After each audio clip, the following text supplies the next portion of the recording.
All right, thanks for tuning in, guys. We're going to be looking at this technical mathematics paper one that was written last year in 2025 from the Gauteng province.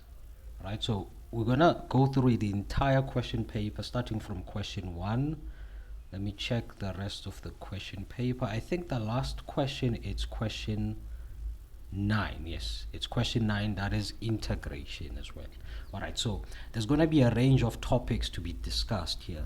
There's functions, there's going to be optimization, there's also going to be first principles and differentiation, and some financial mathematics, functions. I see functions, I see logs. So it's basically all of all of the content that is covered for paper 1 mathematics.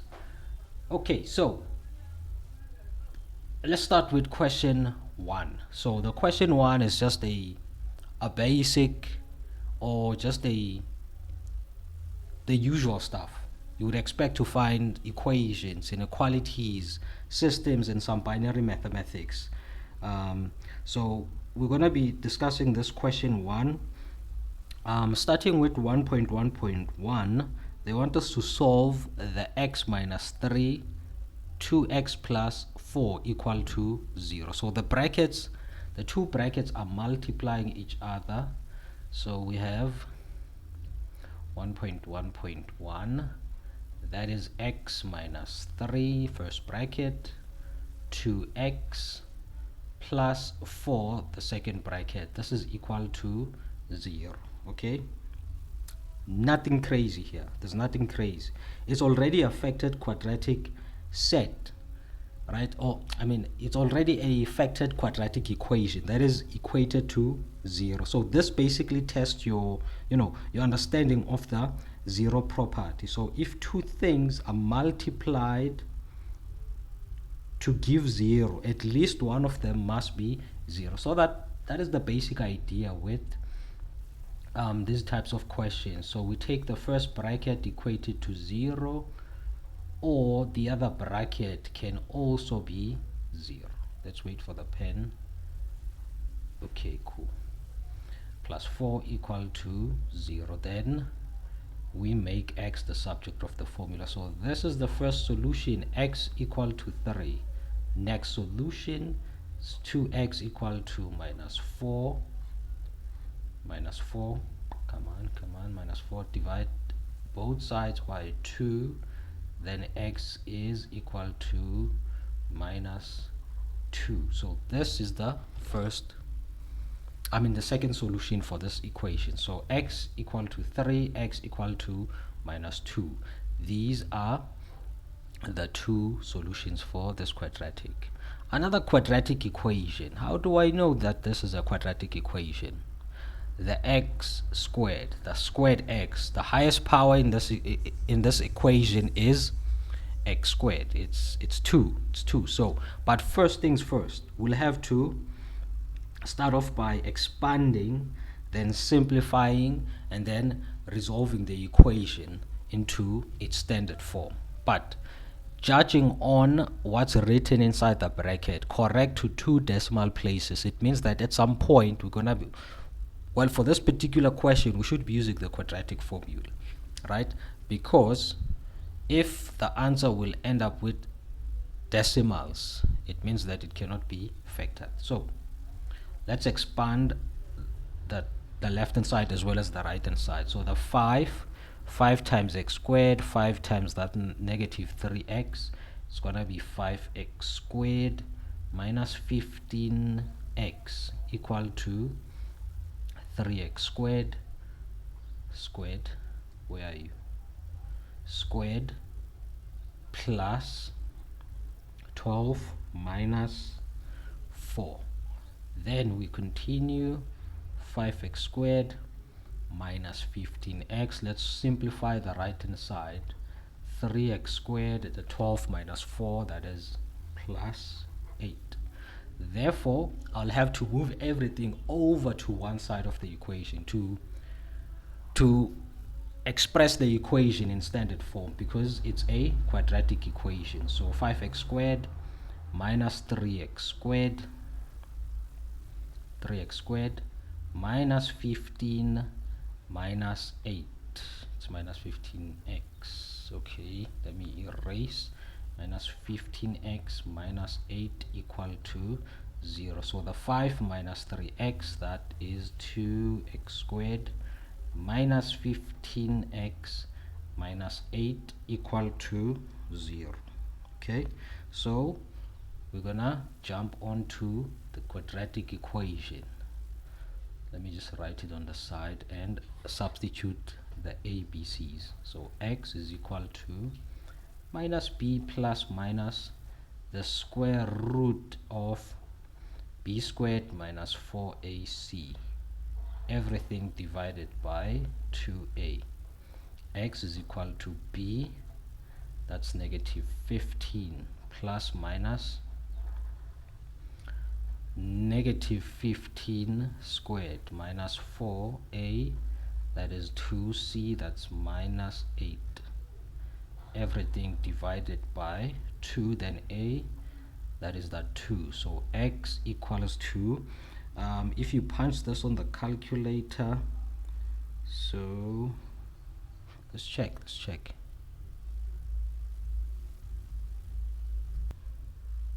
Okay, so we have minus negative 15 plus square root of minus 15 squared minus 4 2 minus 8 divided by 2 times 2. The first answer is equal to 8.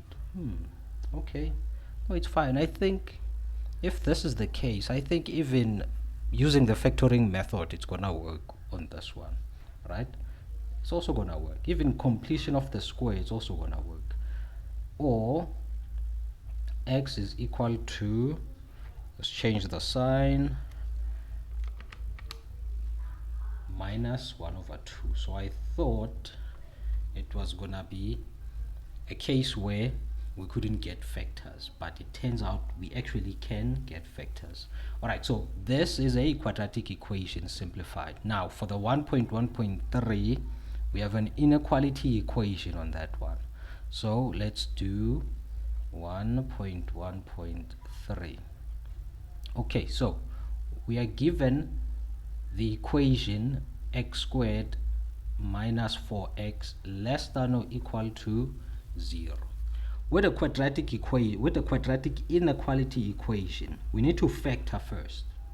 Like in this case, well, the idea is to start off by getting everything over to one side, meaning that arranging your terms in standard form. Then from there, you need to get your critical values. But in order to get those critical values, we'll have to factor out, like in this case. So we're going to take x as the common factor.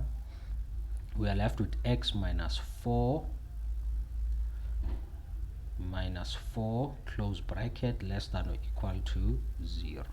Then the critical values or the critical solutions are going to be x that is equal to 0 or x minus 4 that is equal to 0. Then we solve for x is equal to 4.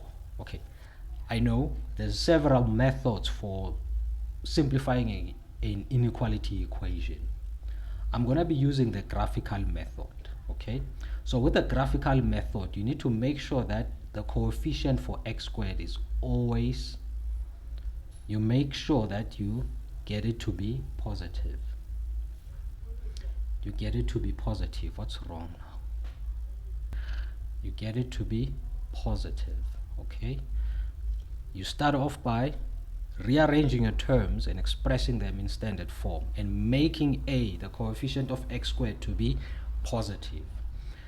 Then you plot a parabola, a parabolic graph. So it's gonna be a smiling graph like this. If you have an inequality sign that says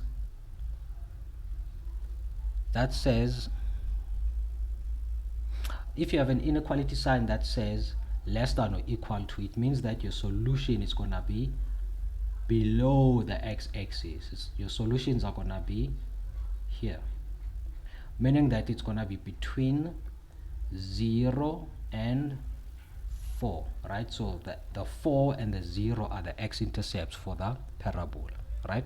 But if you have a solution, I mean an inequality sign that says greater than or equal to, your solutions are outside, above the x-axis, just above the x-axis, like this. They're gonna be like this. Now, since I have an inequality sign that is less than or equal to, my solutions are between 0 and 4. So we're gonna express our solution as 0 less than or equal to x less than or equal to 4. Of course, you have the option of using the table method or the number line method. So I decided to go with the graphical method for this question.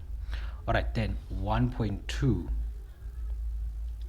1.2 we'll have to solve for x and y. All right, this is a neat equation, straight to the point, no complications or whatever, straight to the point. You have x plus y minus 6. You label the first equation as equation number 1, or you can also say equation A, and then for the second equation we'll label it as equation 2. So it's a simultaneous equation. We want to solve for x and y at the same time. Now, I don't know how you normally approach your quadratic your simultaneous equations.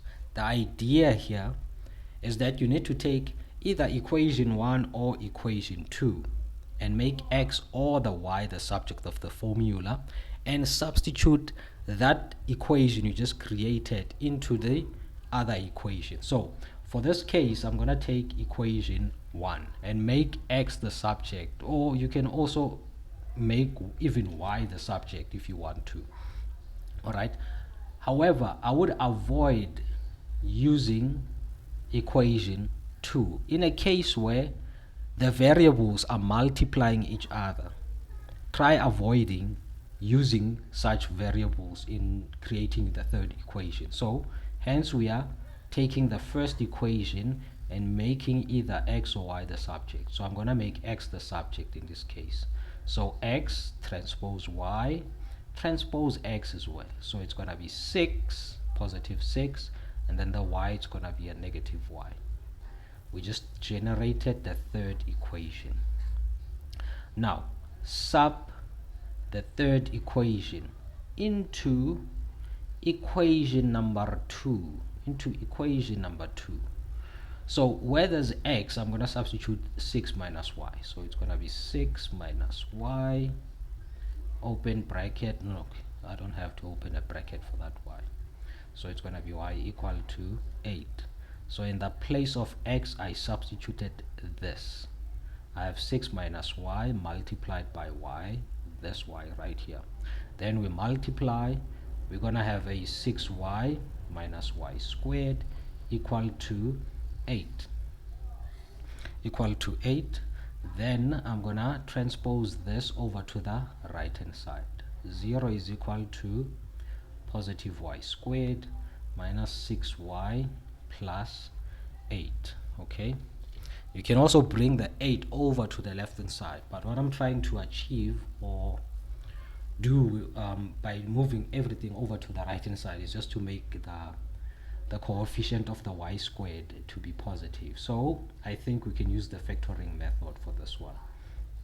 2 brackets, so it's gonna be y, 2 numbers when multiplied they give us an 8, and the same numbers when added they give us a minus 6. So it's gonna be 4 times 2, that's 8, a minus 2 and a minus 4 when multiplied they give us a positive 8, but when added they give us a minus 6. Let's make y equal to, the y minus 2 to be equal to 0. That's the zero factor law. Y minus 4 equal to 0. Make y subject is 4. make y subject, it's 2. So these are my y values. So y is equal to 2, y is equal to 4. Then we have to go back to the third equation, the third equation, and calculate the values for x. The values for x. So let's calculate the value for x when y is equal to 2. X is going to be equal to 6 minus 2. The answer is going to be 4. And then this is y. Make x the subject. Calculate for x when y is equal to 4. So that's 6 minus 4.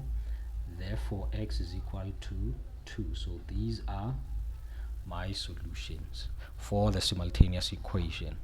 Therefore we now have 1.3 where we have to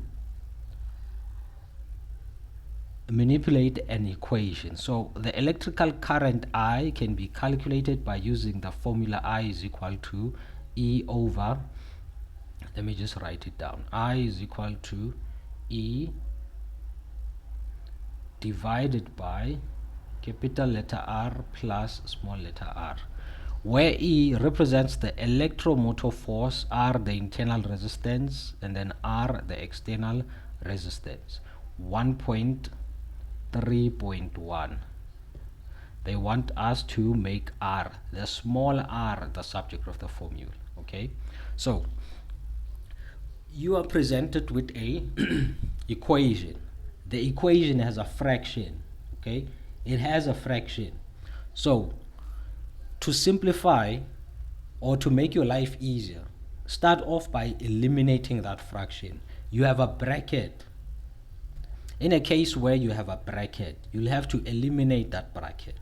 Right? You need to simplify first. So the simplification we're going to do in this instance is get rid of the fraction.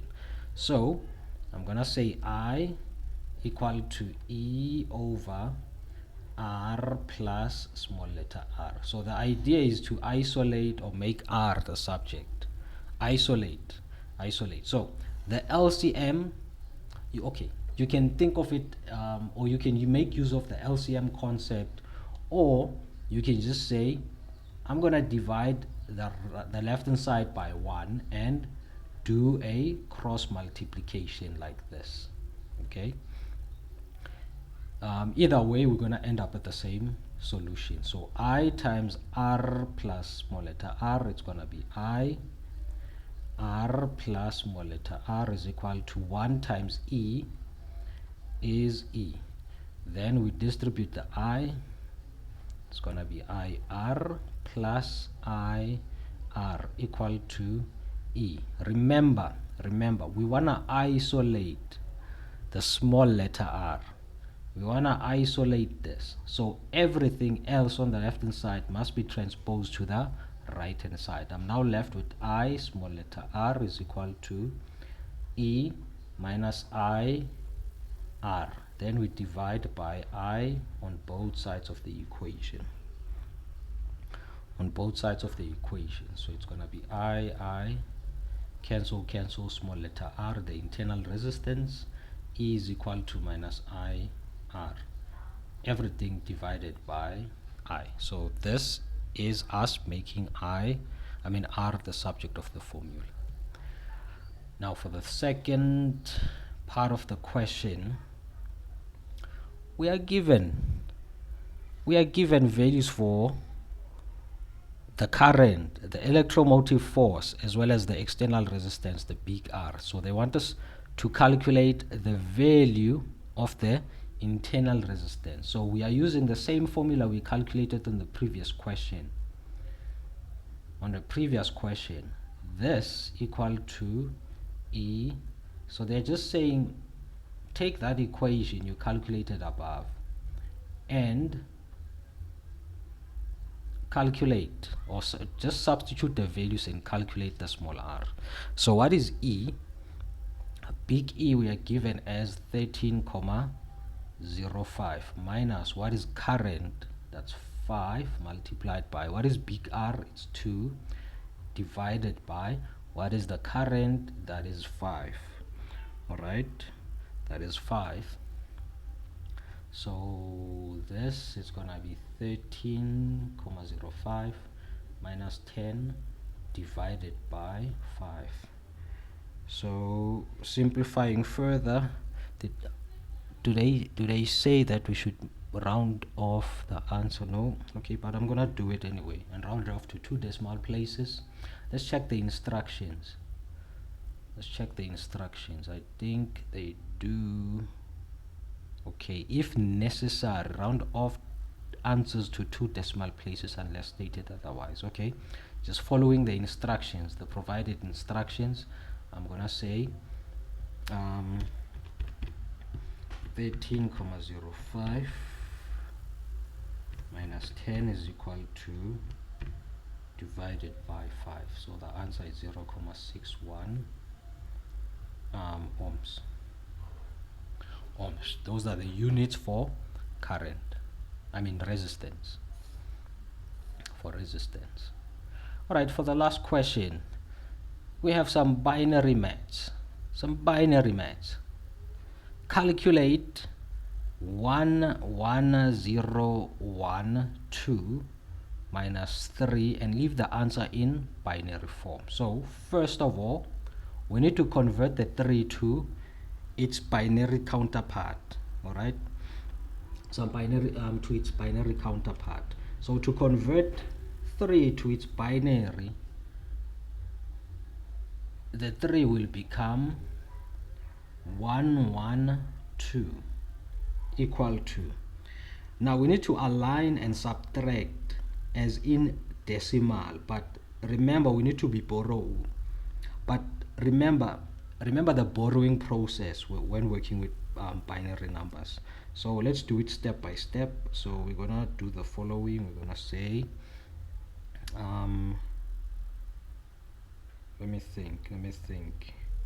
It's 11012 minus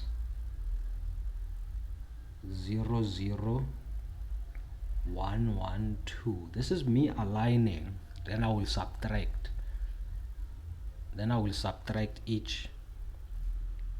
each binary digit. So it's gonna be 1 subtract 0, that is 1. 1 subtract 0, it's 1. Wait, what am I doing now?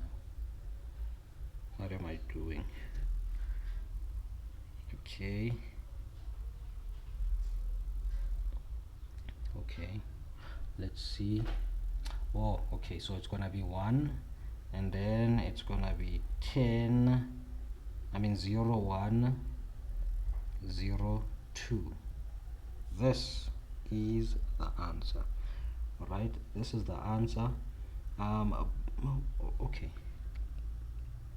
all right, let's go over it step by step. Just a moment. I did this one mentally, but I think it would be a good idea to align everything so that we do the subtraction in a proper way. 00112 equal to, so 1 subtract 1, it's 0. 0 subtract 1, that cannot happen. We borrow 1. We borrow 1.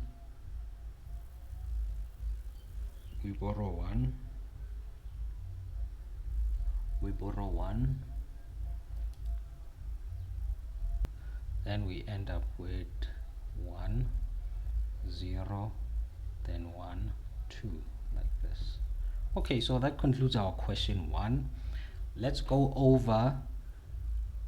over to now. Here's question 2. This question 2 strictly focuses on the nature of the roots. This is quadratic equations theory, right?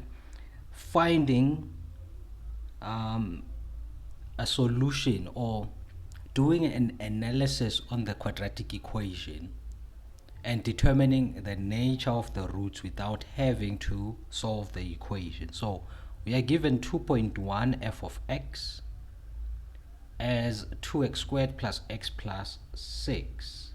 The first question, we are given or told to determine the numerical value of the discriminant. The numerical value of the discriminant. So the discriminant is b squared minus 4ac. So this is basically what you find under the square root in the quadratic equation, right? So we need to take out the ABCs. The ABC. So the A value is 2. This value, it's 2. And then B is equal to 1. And then C is equal to 6. It's important that you have your equation set out in standard form. Alright, then we substitute and work out the discriminant. So discriminant, what is B? That's 1. Squared minus 4, what is A? That's 2. C, that is 6, equal to, then what is 1 squared? It's definitely going to be a negative value. 2 times 6, 426. Okay, it's negative 47. We're going to have non-real solutions for that one. Hence, describe the nature of the roots. The nature of the roots. Okay, as mentioned, it's going to be what? It's going to be non-real, or complex, So 2.1.2, that's non-real, which the solutions are gonna be imaginary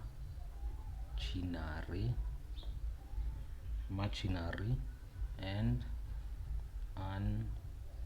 unequal. Imaginary and unequal.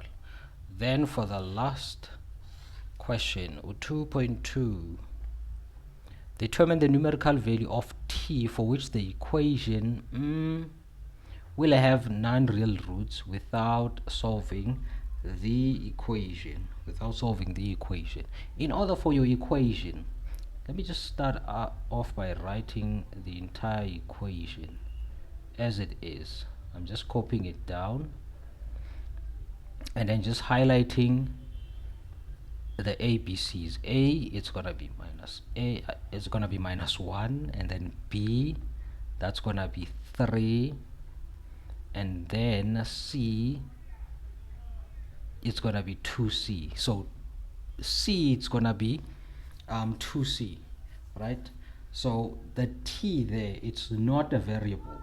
It's a constant. It goes with the 2. Okay, so we have our ABCs. Now, in order for the nature of the roots to be non-real, it means that the discriminant must be less than 0. Okay, it must be less than 0, just like we discovered above. Okay, so we need to calculate the discriminant for this equation. Right, so the discriminant is b squared minus 4ac less than 0, not equal to. So b, it's gonna be 3 squared minus 4, what is a? That's minus 1, and then c, that's 2t, less than 0. Then we simplify, it's 9, that's gonna be a plus, negative times a negative, it's a positive. 4 times 1 times 2, that's 8t, less than 0. Then we have 8t less than 0. Okay, wait, the 9 we transpose, it's negative 9.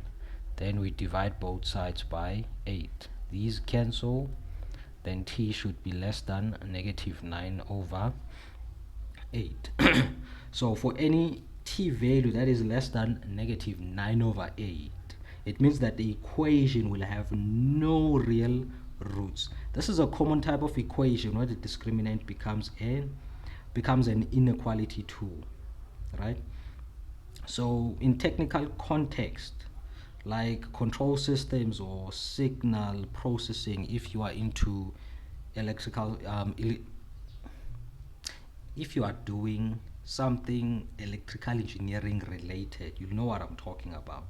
So this helps when knowing if a system has non-real solutions can be critical for stability analysis in such instances. Okay, so I'm just giving some context as to how the nature of the roots, or how the nature of the roots are useful in the real world. Okay, so that's our question 2. Let's go to question 3. Now this question 3, it actually tests your fluency across different areas of algebra. So we're going to be discussing exponents, logs, and some complex numbers. Right? Now 3.1.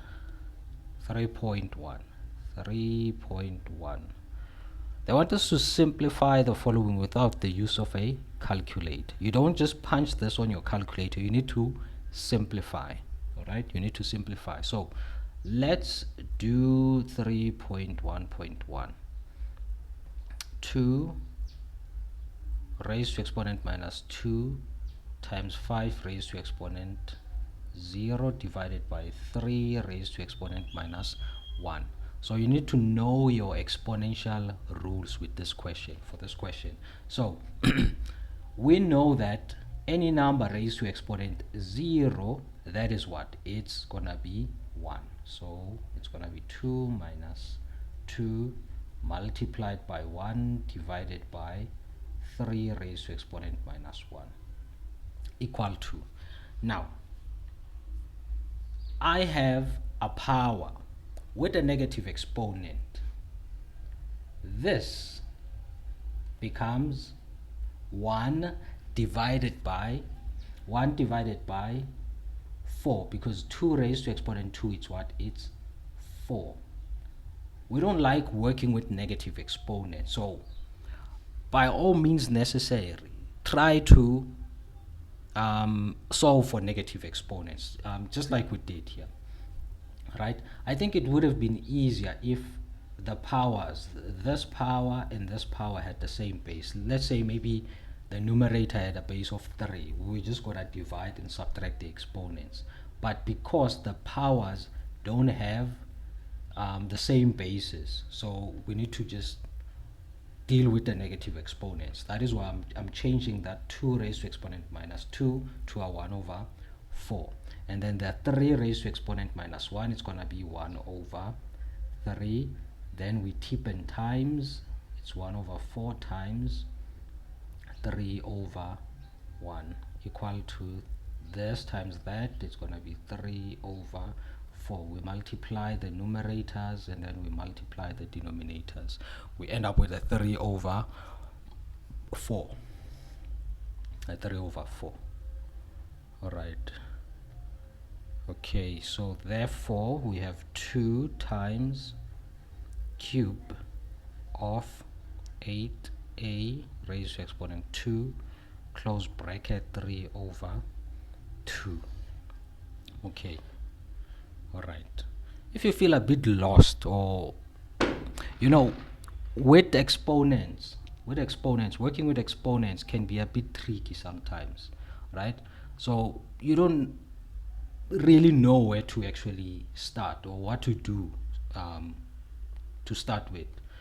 Now, what I would say is make use of BODMAS. Apply BODMAS. Work with the simplify the bracket first. How? Simplify whatever is inside the bracket first. So we're gonna say 2 times, I'm gonna resolve this root. So what is the cube root of 8? It's 2. What is the cube root of a raised to exponent 2? It's gonna be a raised to exponent 2 over 3 close bracket 3 over 2. We're not done yet. We're gonna multiply the powers of the same base, which is the 2 and the 2. When multiplied gives us a 2 raised to exponent 2, a 2 over 3 close bracket 3 over 2. Then we take this exponent, multiply that, take that exponent and multiply that. We're gonna have a 2 times 3 over 2, that's 3. A 2 over 3 times 3 over 2. The 2 cancels the 2, the 3 cancels the 3. I'm left with only 1. So this, when simplified, gives us an 8. And then our final answer is going to be 8 raised to exponent 8a raised to exponent 1. Okay, yeah. So this is the final answer for this particular question. Hang on. Perhaps we can just erase this part and do 3.1.3. Okay, logs. We now have logs.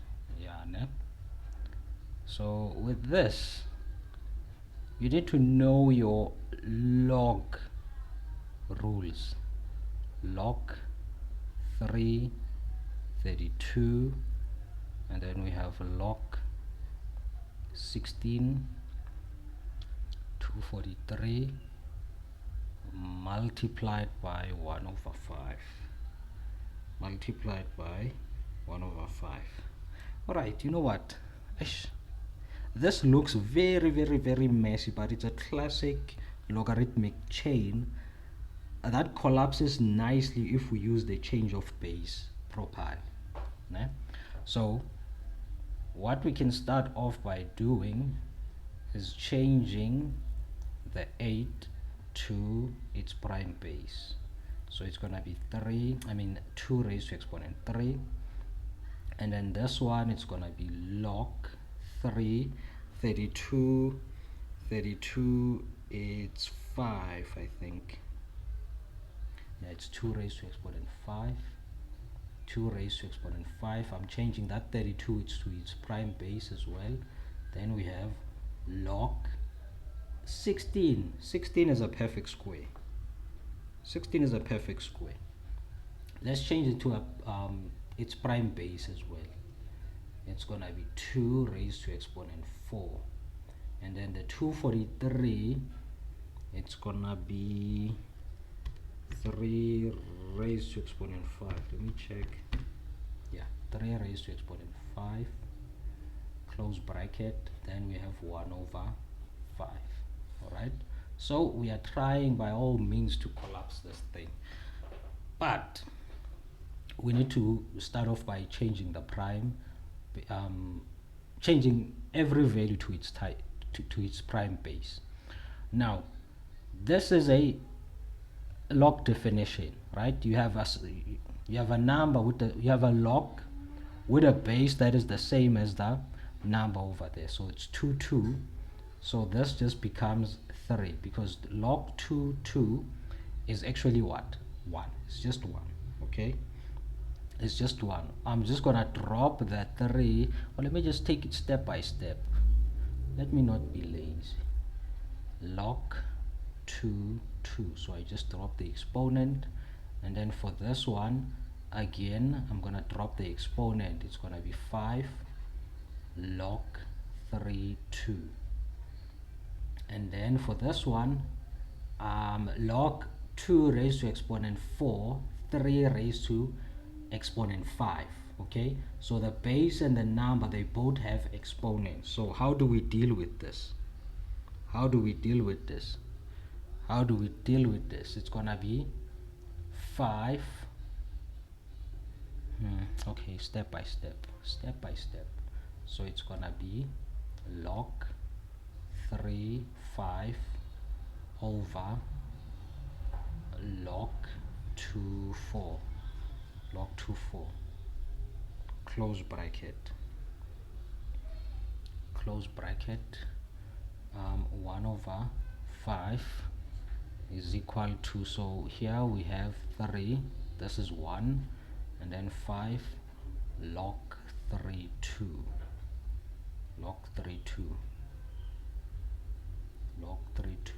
Let me look at the definition one more time. Okay, perfect.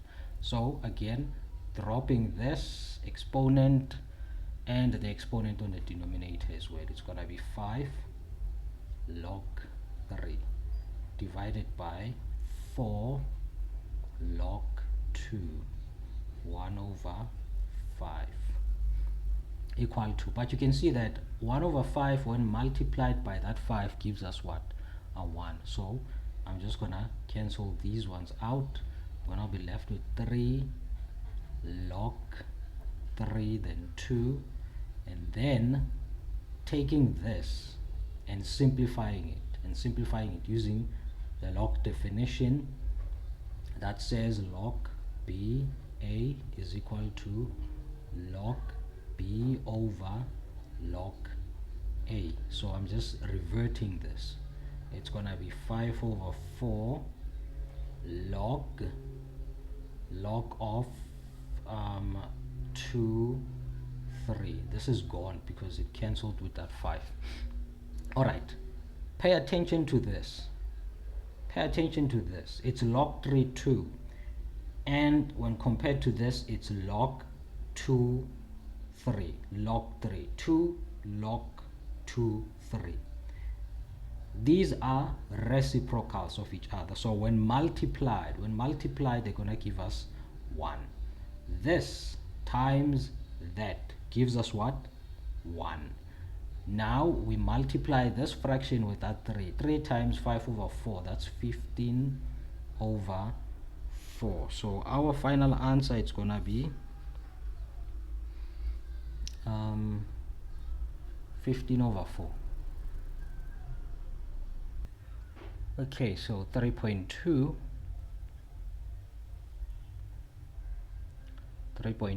we have a set of equations involving logs. So the 3.2.1, we have log x plus 1 minus log x minus 1 equal to 0. So we are simplifying a log equation. So when simplifying log equations, try by all means to start off your simplification by trying to collapse the logs first. So I'm going to combine this log with that log. So I have two logs that are subtracting each other. So it's by definition x plus 1 divided by x. I have log a subtracting, or let me just say I have log a dividing b, log of a over b. This is gonna be log a minus log b. I'm just reverting this law to go back to the state. Minus 1 is equal to 0. Transpose the 1. We have x plus 1 divided by x is equal to 1. Alright, now since the log doesn't have a base, if there's no base specified there, it means that we have a base of 10. So it's going to be x plus 1 divided by x is equal to the base, the log base of 10. We take it and raise it to that 1. X plus 1 over x is equal to 10, cross multiply, dividing by 1 on the right hand side, cross multiply, it's x plus 1 equal to 10x. Then we transpose, let's bring the 10 over this side, so it's going to be x minus 10x is equal to, take the 1 over the other side, it's minus 1, subtract, it's minus 9x is equal to minus 1, divide by negative 9, negative 9, then x is just going to be 1 over 9. This is the solution for 3.2.1. Now for 3.2.2, we have an exponential equation plus 32x plus 1 equal to 36. So I have a power with an exponent that is a binomial, that is binomial in nature. We have 2x plus 1, that's a binomial exponent. It means that this we need to break it apart using exponential laws. So it's 3 raised to exponent 2x plus 3 raised to exponent 2x multiplied by 3 is equal to 36. Then we have a common factor of 3 raised to exponent 2x I'm now left with 1 plus 3 equal to 36. 3 raised to exponent 2x, 1 plus 3, that's 4, equal to 36. Then we divide the 36 by 4. I have a 9. 3 raised to exponent 2x. 3 raised to exponent 2x is equal to 3 raised to exponent 2. I'm changing this 9 to its prime base. Then I drop the exponents. That's 2x is equal to 2. Divide by 2, divide by 2. X is equal to 1. So this is the final answer for this equation. Now for the last part of the question, complex numbers. 3.3. So we are given the complex number z, that is equal to square root 2 in bracket cos 60 degrees plus I multiplied by sine 60 degrees. For the first question, they want us to express the number z, the complex number z, in standard form a plus b. So we take this to cos 60 degrees plus I multiplied by sine 60 is equal to square root 2. But now we know from the special angles that cos 60 degrees is equal to a half plus, and then the I sine 60 degrees, that is square root 3 over 2I. Then distributing the 2, square root 2 inside the bracket, we're going to end up with a square root 2 divided by 2 plus square root 6 over 2I. Now our complex number is expressed as a plus bi in standard form. Now they want a conjugate. Okay, this was a free mark, a giveaway. So z is equal to the conjugate of z. Now the alphabet representing the complex number should wear a cap or a hat to show that we are now expressing a conjugate. So it's going to be square root 2 divided by 2. Change this to a negative. It's going to be negative square root 6 over 2I. So this is the conjugate of the above.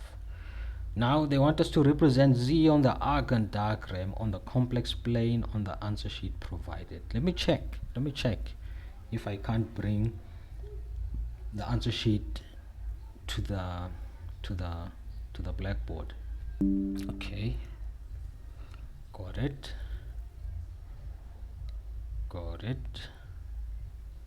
Now we have this grid and they want us to express the number z on the Argand diagram. So this is the Argand diagram. The y-axis represents the imaginary number or the imaginary part of the complex number. Then the x-axis represents the real part. So this is the real, and then this is the imaginary. So combined they give us a complex number. All right, so what is square root 2 over 2? I think that's 0 comma something. 0.71. So that is the real somewhere here. And then what about square root 6 divided by 2? That's 1.22. 1.22. So it's somewhere here. But you know what, just to make things a bit, let me expand the scale. Instead of saying 1 2 3, can't I say 1 2 3 4 5 6 7 8 9 10? So I'm gonna represent each block by 0 0.1, 0 0.1, 0 0.2, 0 0.3, so on and so forth.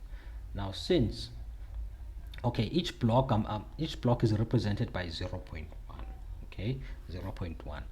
Now we know that this is 0 0.71, so 1 2 3 0 0.1 2 3 4 5 6 7.1, maybe somewhere here, and then square root 6 over 2, that's 1.22. Okay, 1 2 3 4 5 6 7 8 9. Actually, I know it's way off. It's way off. I don't know. Can't we say 0 0.2 then? 0 0.2, 0 0.2, 4 6 8, then we have 1,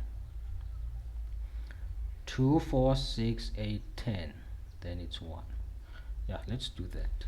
Let's do that. Why am I fussing about this? Why am I fussing over this thing? If I treated each block as 1, the sketch was going to look very, very, very tiny. So just play around with your scale in order to get a proper size for your Argand diagram. So 0 0.7, 2 4 6 7 is somewhere here, and then 1.22 somewhere here. Then we draw our sketch, right? Then we connect, and then we show our coordinates. That's gonna be square root 2 over 2 and square root 6 over 2. Don't get confused. We are not plotting the conjugate, not this one, but we are plotting the z value, not the coordinate, the conjugate. So this is our Argand diagram sketch. Okay, now let's head over to question 4.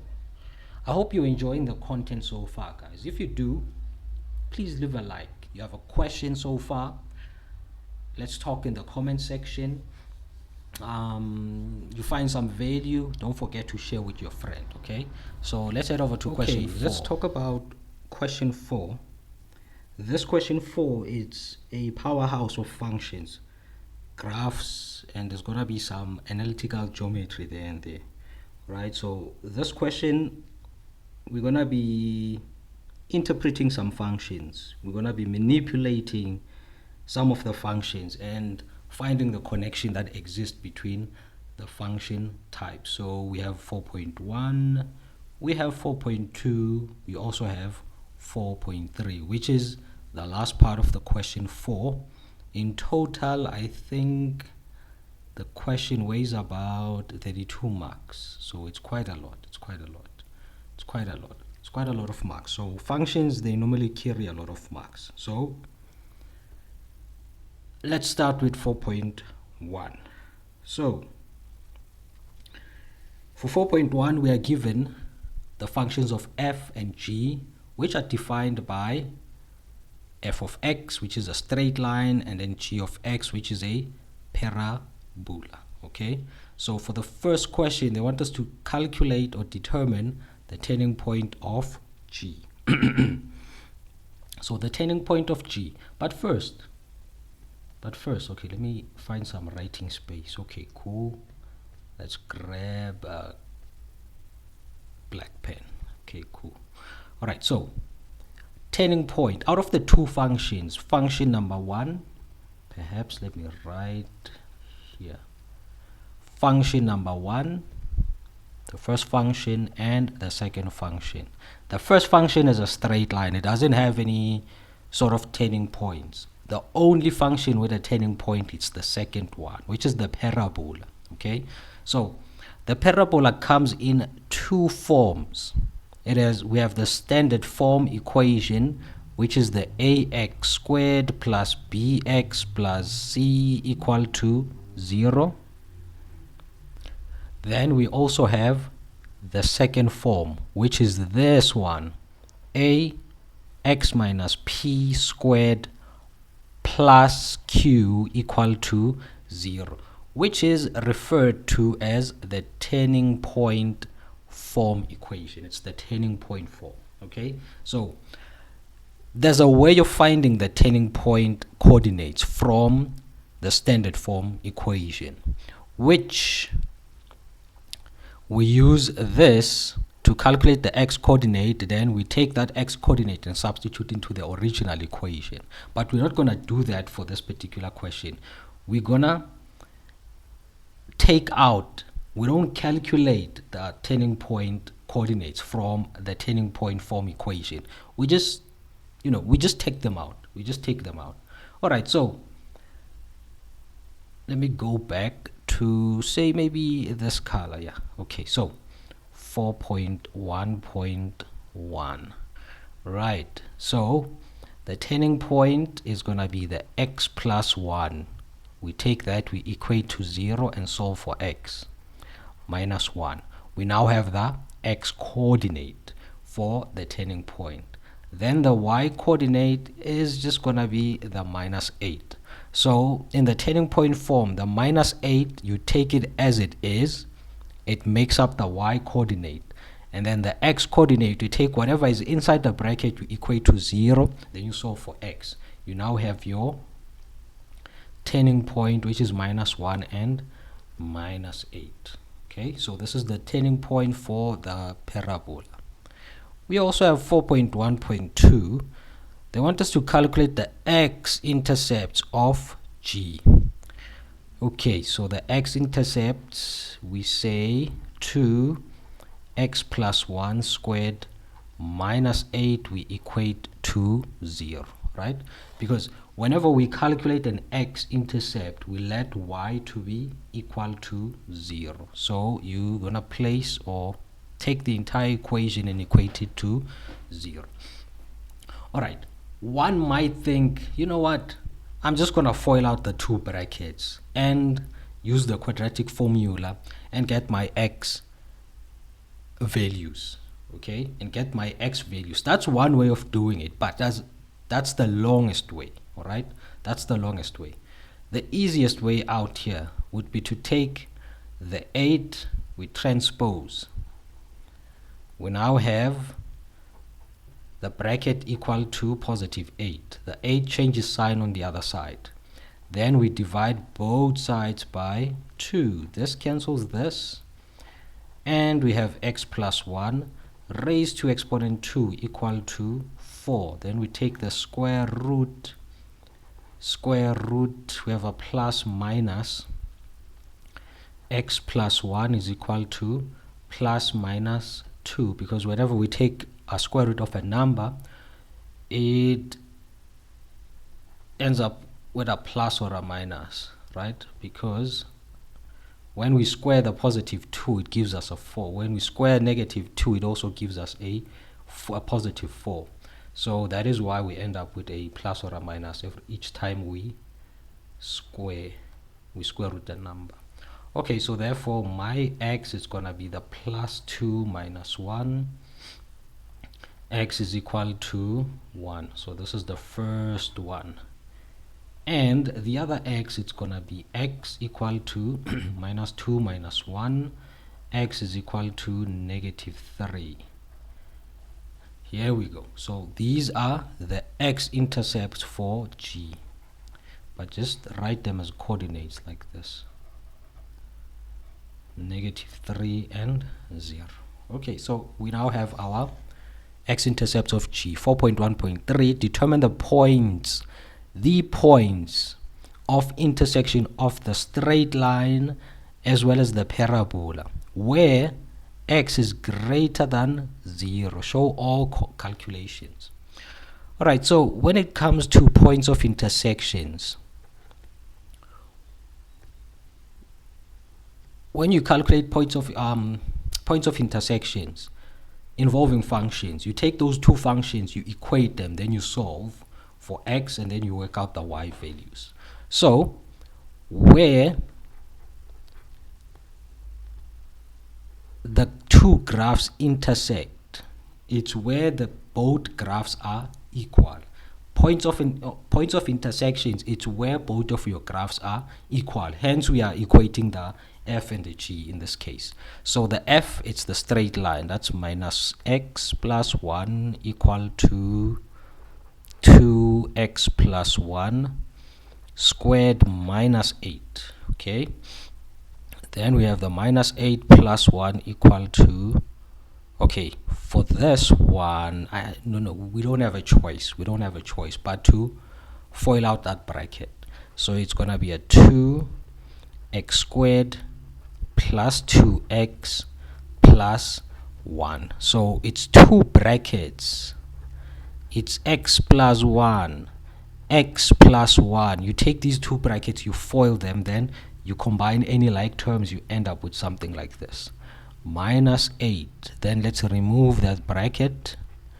We're gonna have a 2x squared plus 4x plus 2 minus 8. Transpose whatever is on the left hand side to the right hand side, because we have a quadratic equation, so everything must go to one side of the equation. So the minus x is gonna be a plus x on the right hand side. The minus 1, okay, what is 2 minus 8? It's minus 6, 7, 8. It's minus 6. Then the 1 on to the other side is going to be a minus 1. 0 is equal to 2x squared plus 5x minus 7. Okay, at this point you have a quadratic equation. It's either you complete the square, you use a quadratic formula, or you find your solutions using the factoring method. So I'm going to attempt the factoring method. It's going to be a 2x, even x this side, and then, okay, it's going to be a 7, a 1, and then a plus minus. Okay, a plus and a minus. All right, so these are my factors for that trinomial. Then we have a 2x plus 7 equal to 0, or x equal to, okay, it's minus 1 equal to 0.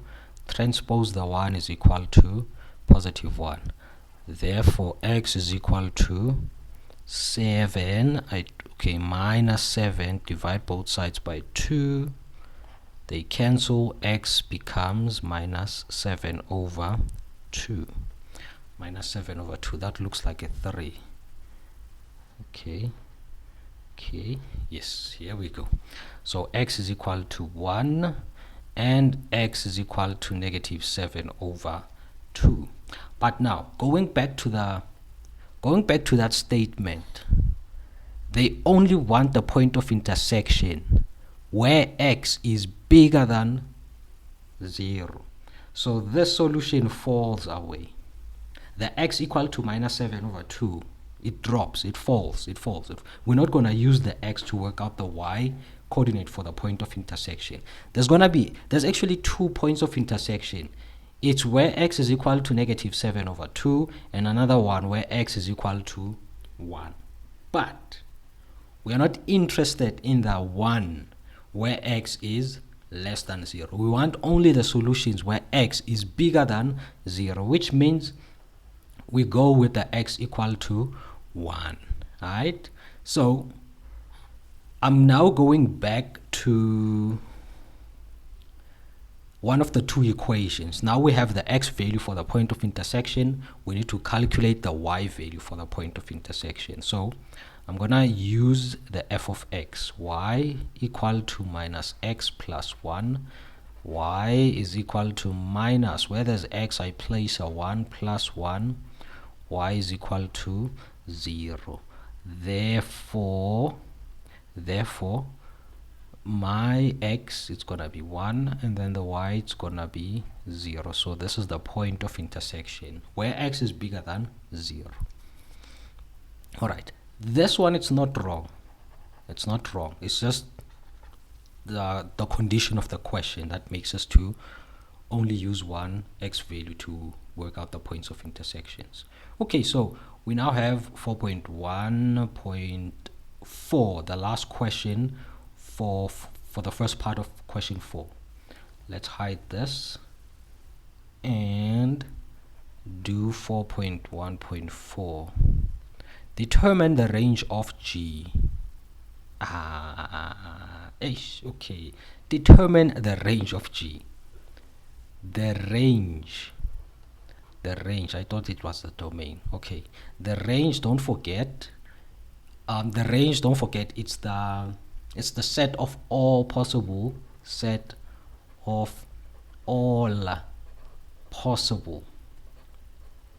possible y values that are part of the graph. Okay, so range, we are dealing with a parabola. In this case. So a parabola, more especially this one, it's a smiling one. It's a smiling parabola, right? So the range starts from the turning point all the way to the direction of the graph, right? Another case would be the said function, the said parabola. Again, it always starts where? At the turning point all the way to the direction of the graph. Okay, so we want the range. The range, remember, we had a -1 and a -8 as our turning point.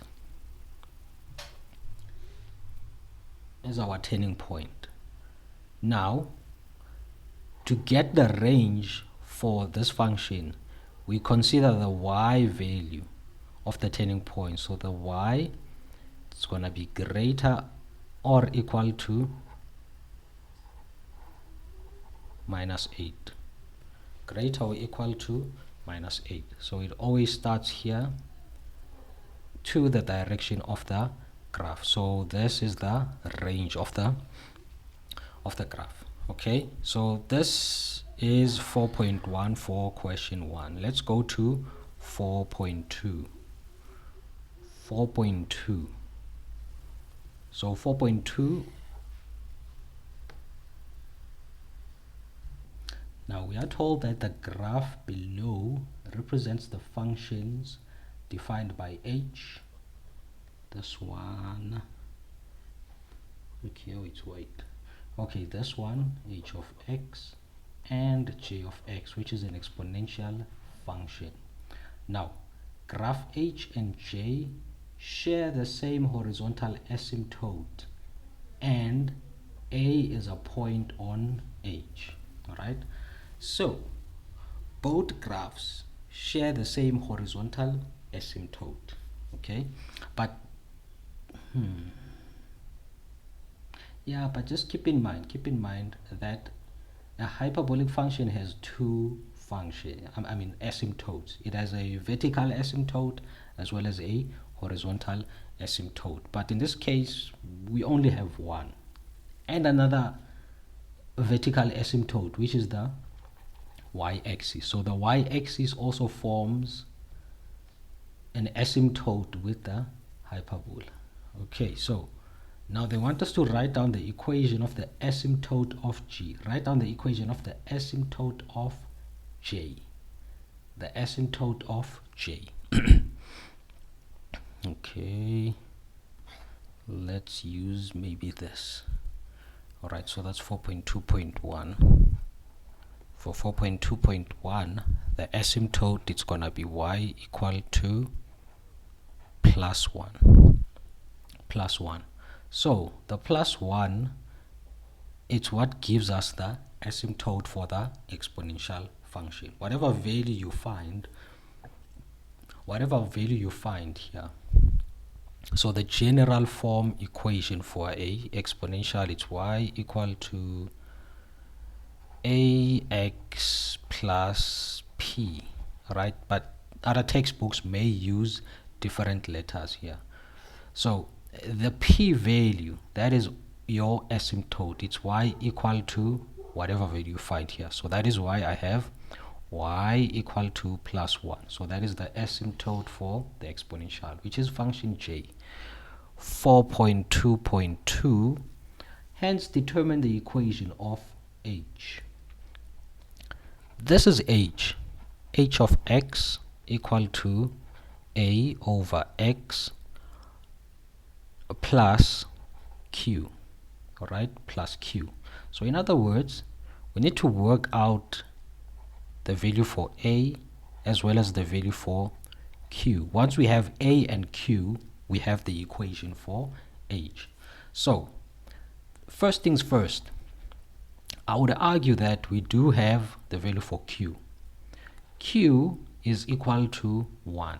Now recall the statement here where they say the graph h, x and jx have or share the same horizontal asymptote. They share an asymptote. So the q value as well as the 1 in the exponential function, they are both horizontal asymptotes, right? Like I did mention or did state that a hyperbolic function has both a horizontal asymptote and a vertical asymptote. The horizontal asymptote, it's the q value. The vertical asymptote, it's the 1 we find next to x. So in this case, we are basically taking the denominator and equating it to 0. Then you have your asymptote. So we have two asymptotes for a hyperbolic function. We have the horizontal as well as the vertical asymptote. So the q value, it's the horizontal asymptote, and it's the same as the horizontal asymptote for the exponential function. Therefore, the h of x is equal to a over x, q being a plus 1. Now the next task would be to calculate the value for a. So that is where the coordinate a, the point a comes into the picture. So we're going to substitute 2a over 2. So we have the y value as 2. We have the x value as 2 as well. So that is why it's 2 and 2 plus 1. Then we calculate for a, transpose the 1. 2 minus 1 is equal to a over 2. 2 minus 1, that's 1. A is equal to 1 is equal to a over 2. Divide by 1, we cross multiply, we have a 2 equal to a. So a is equal to 2 in this case. Therefore, the overall function is going to look something like h of x is equal to a, it's 2 over x plus 1. Ding, ding, ding. We now have our full function for the full equation for function h. Alright, function h. Function h.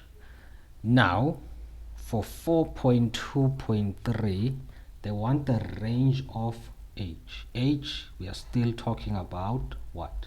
We are still talking about the hyperbolic function.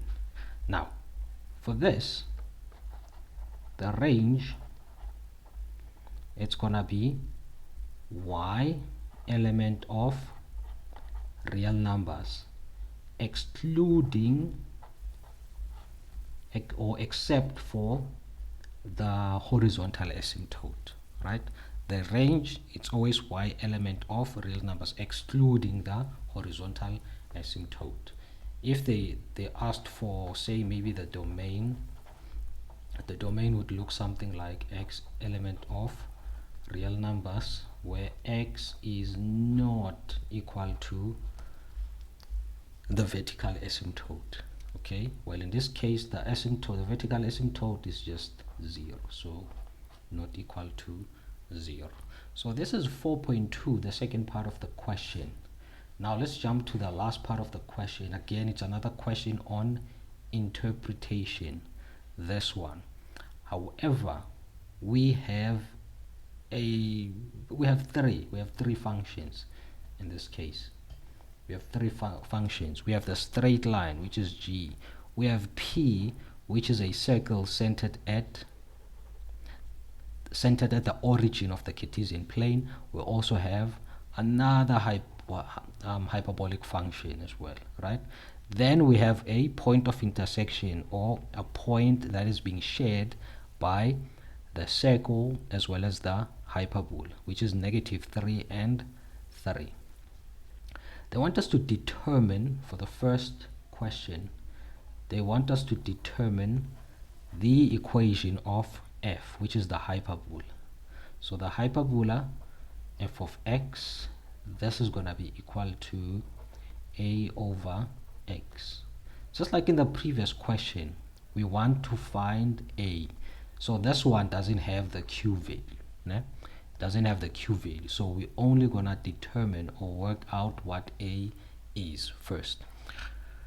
All right. Okay. Now we need a point to calculate the a value. Lucky for us, they gave us a point, -3 and 3. So we're going to use this coordinate, this point, to calculate the value for a. So where there's y, in the place of f of x, I'm going to substitute the y coordinate for the point. A for the x, I'm going to substitute the x coordinate for the point, that is -3. Do the cross multiplication, we end up with a -9 equal to a. Therefore, f of x is equal to -9 over x. So this is our function, or the equation for the function f. Now they want the equation of p this time around, which is the circle, 4.3.2. So p is p of x equal to plus minus the square root of r squared minus x squared. So in this case, what we are looking for is the r value. Okay, the r value. The radius of the circle must be known in order to have your equation. Okay, so for this case, again, since the point -3 and 3 is shared between the hyperbola as well as the circle, we're gonna apply that point to calculate r. So in the place of p, which is essentially y, I'm gonna substitute the 3 plus minus the square root of r squared, minus, in the place of x, I'm gonna substitute -3 squared. 3 equal to plus minus the square root of r squared. That's gonna be a +9. Therefore, I'm gonna square both sides. I end up with the 9. Equal to, so the square will remove the square root. I end up with the r squared plus 9. Transpose the 9. It's 9 minus 9, r squared, 0 is equal to r squared. Okay. There's a mistake here. I was wondering why I end up with a 0. It's not a plus but a minus. It's not a plus or a minus. It's a minus. It's also a minus here. It's a negative. So transposing gives us a plus. 9 plus 9, that's 18. That's 18. 1/8. Okay, 1/8. I'm looking for r squared, not r squared. So I'm just gonna leave it here. Therefore, the p function, p of x, now becomes plus minus the square root of 18 minus x squared. This is my function, or the equation for p. Let's take this down and answer 4.3.3. 4.3.3. We want the equation of g, which is the straight line this time around. Okay, all right. So g of x, let me write it here. G of x, it's gonna be mx plus c. So we want to calculate c. We also want to find m. Now, in order to calculate these two values, I need some form of points or some form of coordinates along the line. Unfortunately for us, we don't have any coordinates or points along the straight line. But y-intercept of the straight line, it also coincides, or let me say the straight line and the circle share a y-intercept as well as a x-intercept, right? So the straight line and the circle, they share a x-intercept and a y-intercept. So I need at least 2 points to work out the straight line, okay? But fortunately, we do have the equation for the circle now. Remember, on the previous question, we calculated the p equation. We calculated the p equation to be plus minus 18 minus x squared. Okay, so look, I'm not gonna go the traditional way of saying let y be equal to 0, then calculate the x-intercept, or let x be equal to 0, then calculate the y-intercept. Okay, now here's a shorter version of it. Since the circle is centered at the origin of the Cartesian plane, it means that the x coordinate, the y coordinate, they're all gonna be the same. They're gonna be equal, just, you know, different signs, because the x-intercept here is not the same as this one. They are equal, but just different signs.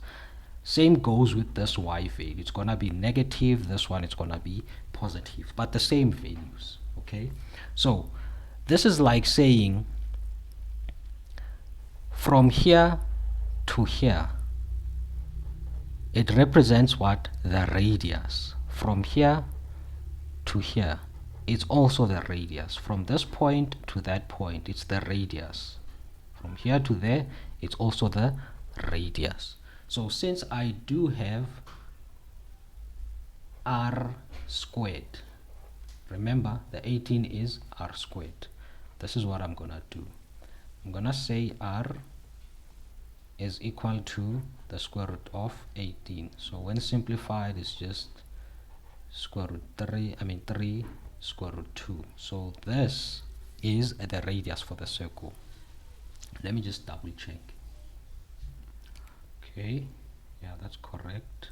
Now that we have the radius for this circle, it means that the coordinates for this point are gonna be 0 and 3 square root 2. This point is also gonna be 3, but negative this time, negative 3 square root 2 and 0. This one is gonna be 0, negative 3 square root 2, and for this one it's 3 square root 2 and 0. Okay, so I now have a point.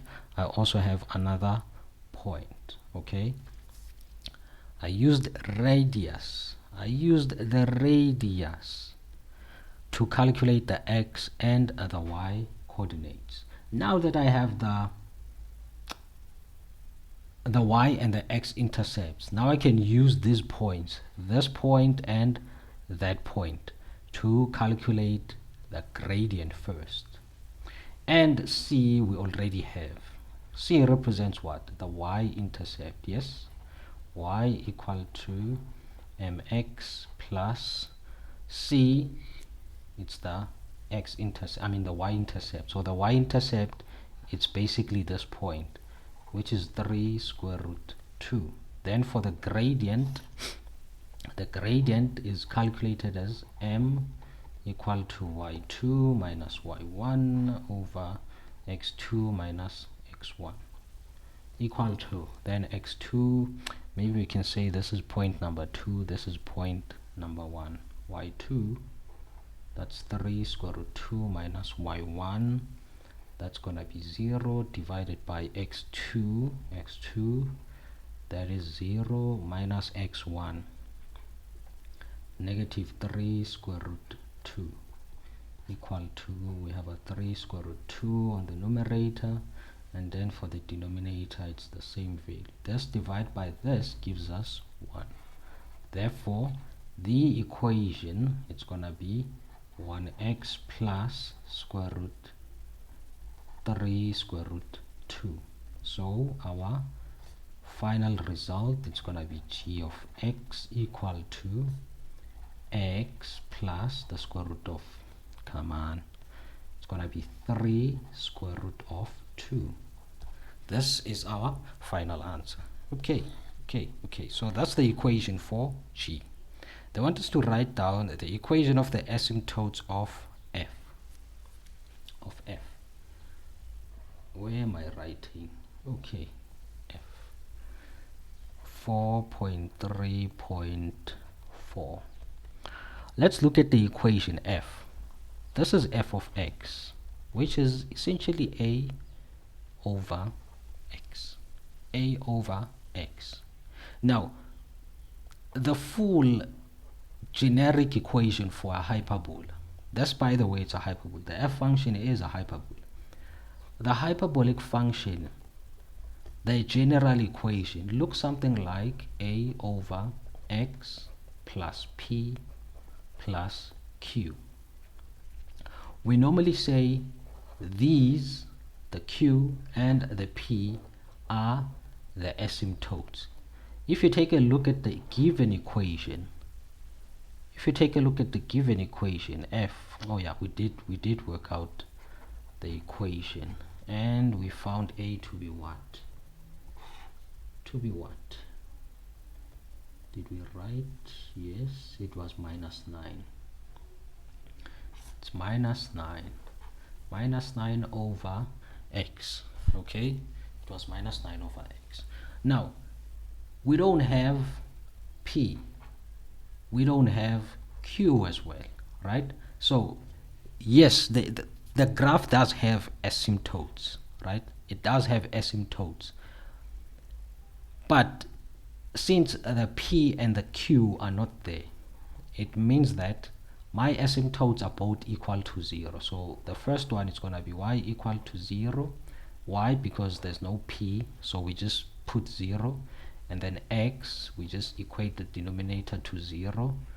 This makes up our asymptotes, y 0, x 0 as well. So the asymptotes of f are these.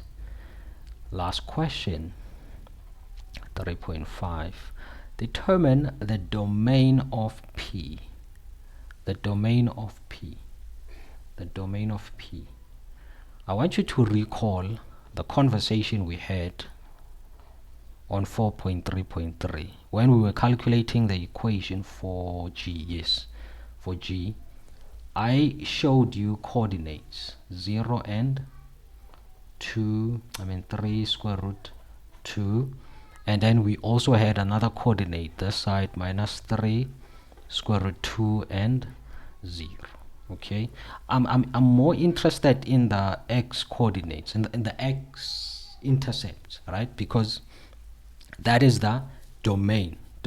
We only focus on the x values. So since the p function starts here, goes all the way to the right, and ends up here, so meaning that on the domain scale, on the x value scale, the function starts here and ends here. So it means that the domain for this, it's gonna be all the x values between minus 3 square root 2 less than or equal to x less than or equal to 3 square root 2.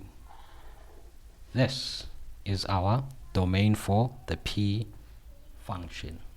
Alright, this concludes question 4.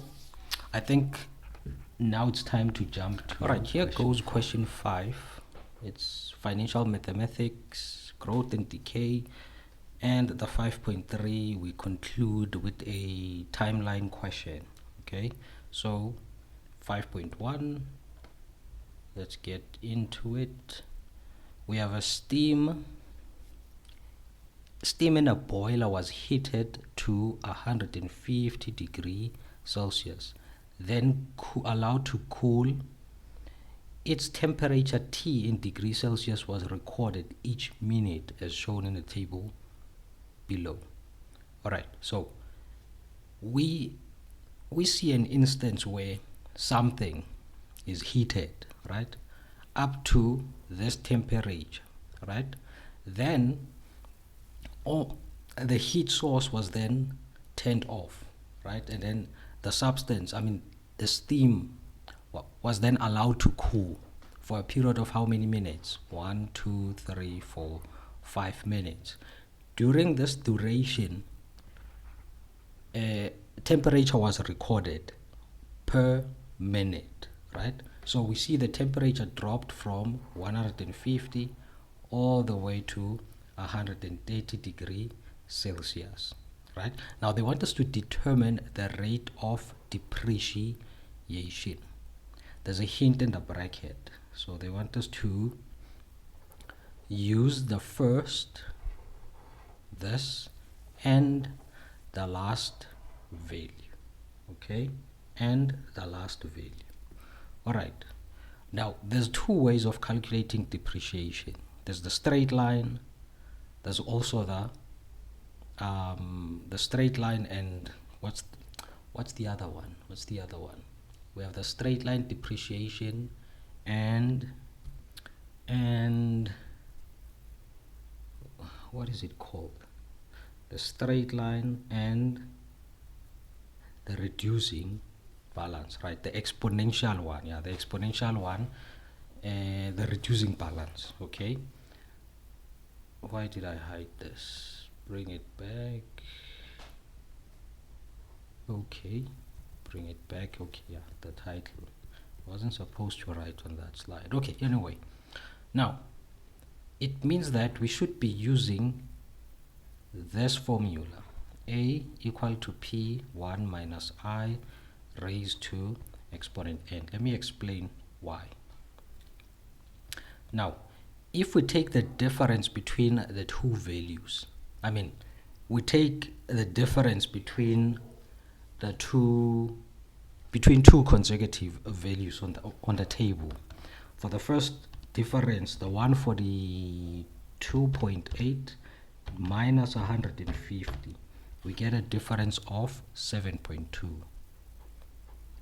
7.2 minus 7.2, and then the next difference, it's 138.5 minus 142.8. Then we get a minus 4.3. Now you can see that the difference between two consecutive terms is not constant. It's not constant. Okay, it's not constant. So if we had a constant difference, we were going to use the straight line.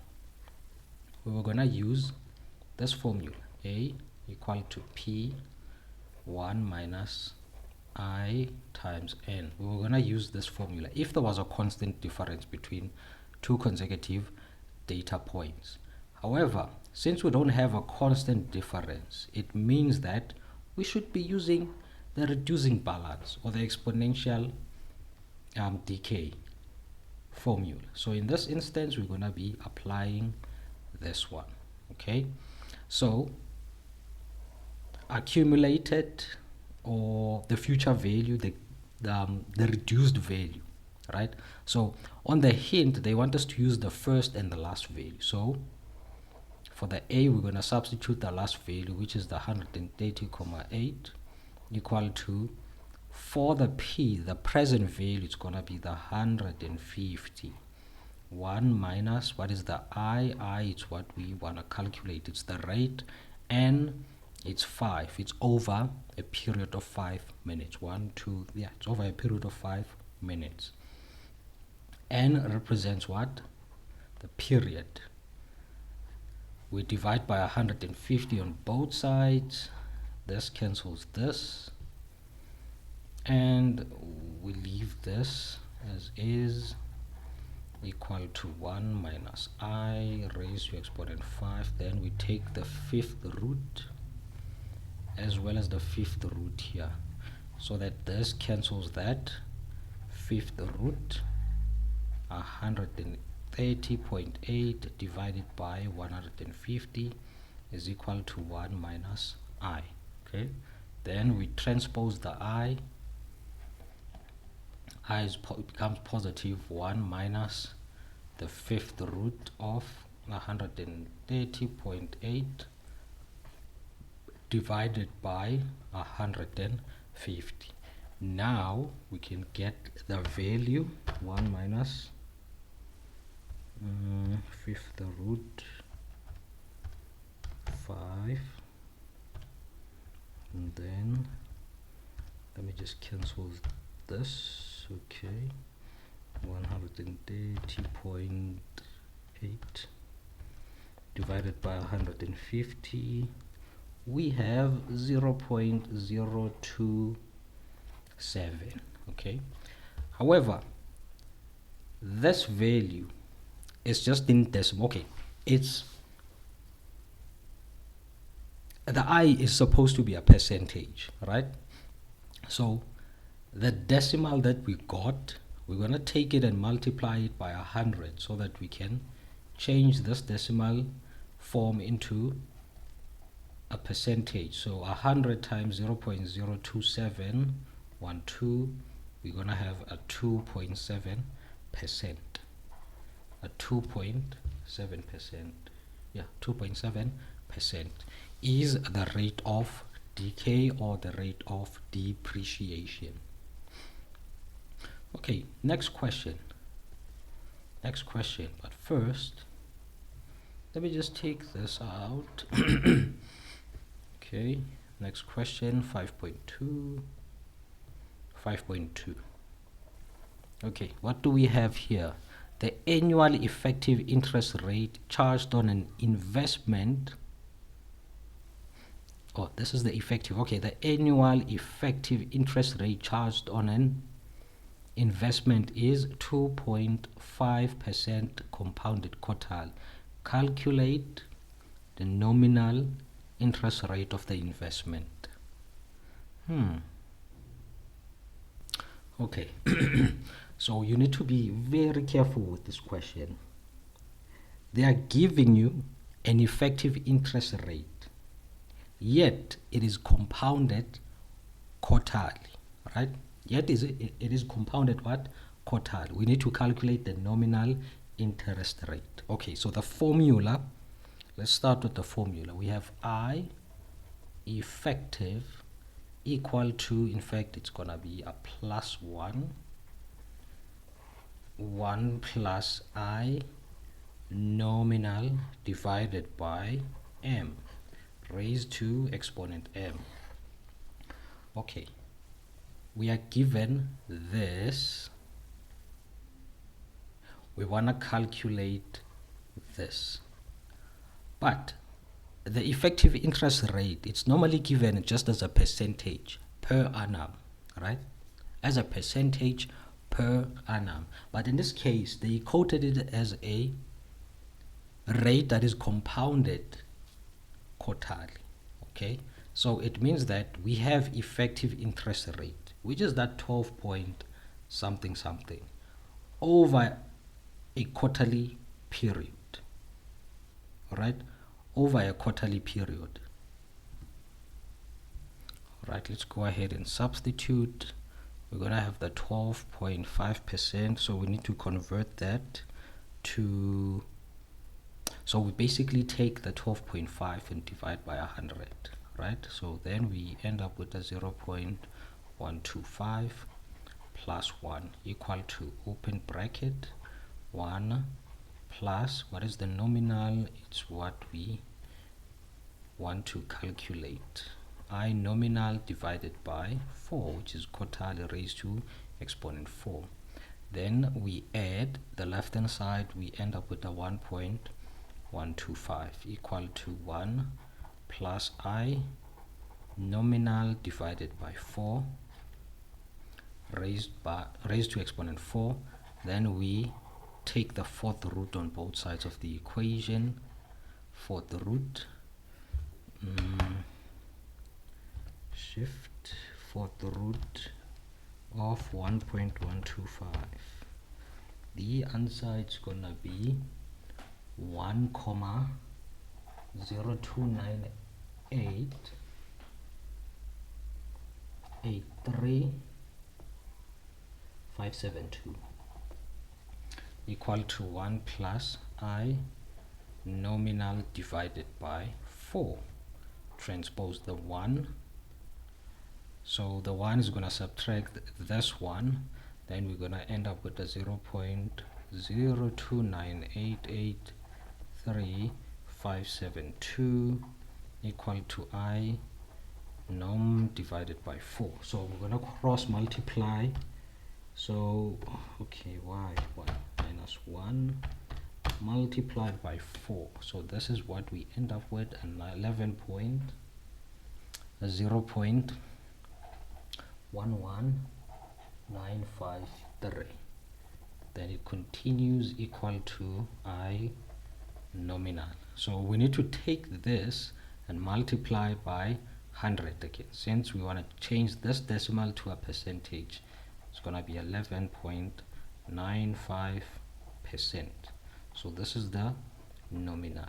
Okay, take note that the nominal interest rate we calculated, it's 11.95% compared to the percentage we started with, 12.5. Normally you would expect the effective interest rate to be higher than the nominal interest rate. So the answer, I'm confident with it. It should be 11.95. This is a key concept in finance. Okay, last question. Mr. Kasim invested 4,800 in a savings account that offers the following: an interest rate of, compounded monthly, and an amount of 1,200 was withdrawn from the account at the end of the first year.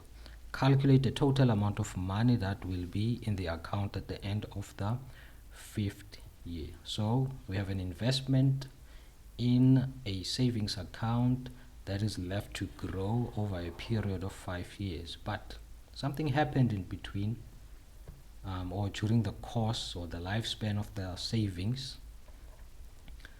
Money was withdrawn from the account. So we have T0. Your timeline should always start at T0. Then we have the first year. We have T2, T3, T4, then T5. Okay, then T5. So this is what happened. Kasim invested initially 4,800. Okay, 4,800. Then at the end of the first year, a withdrawal took place. Money was withdrawn from the account, which is 1,200. Okay, now this savings account, let me use blue. In this savings account, this investment is exposed to an interest of 8.15% per annum, compounded monthly. Okay, compounded monthly. Okay, compounded monthly. Okay, there's several approaches when it comes to timelines, when it comes to dealing with timelines in finance. It's either you do the full calculation, or you can do it in, or you can use the multi-step approach, right? So I'm gonna approach it using the multi-step approach. I think that one, it's more, it gives a better, or it paints a better picture than the full substitution approach. So method one, you know what, I'm not gonna do both methods, so I'm just gonna do the multi-step approach. All right, so let's do this. It's gonna be A, the accumulated, equal to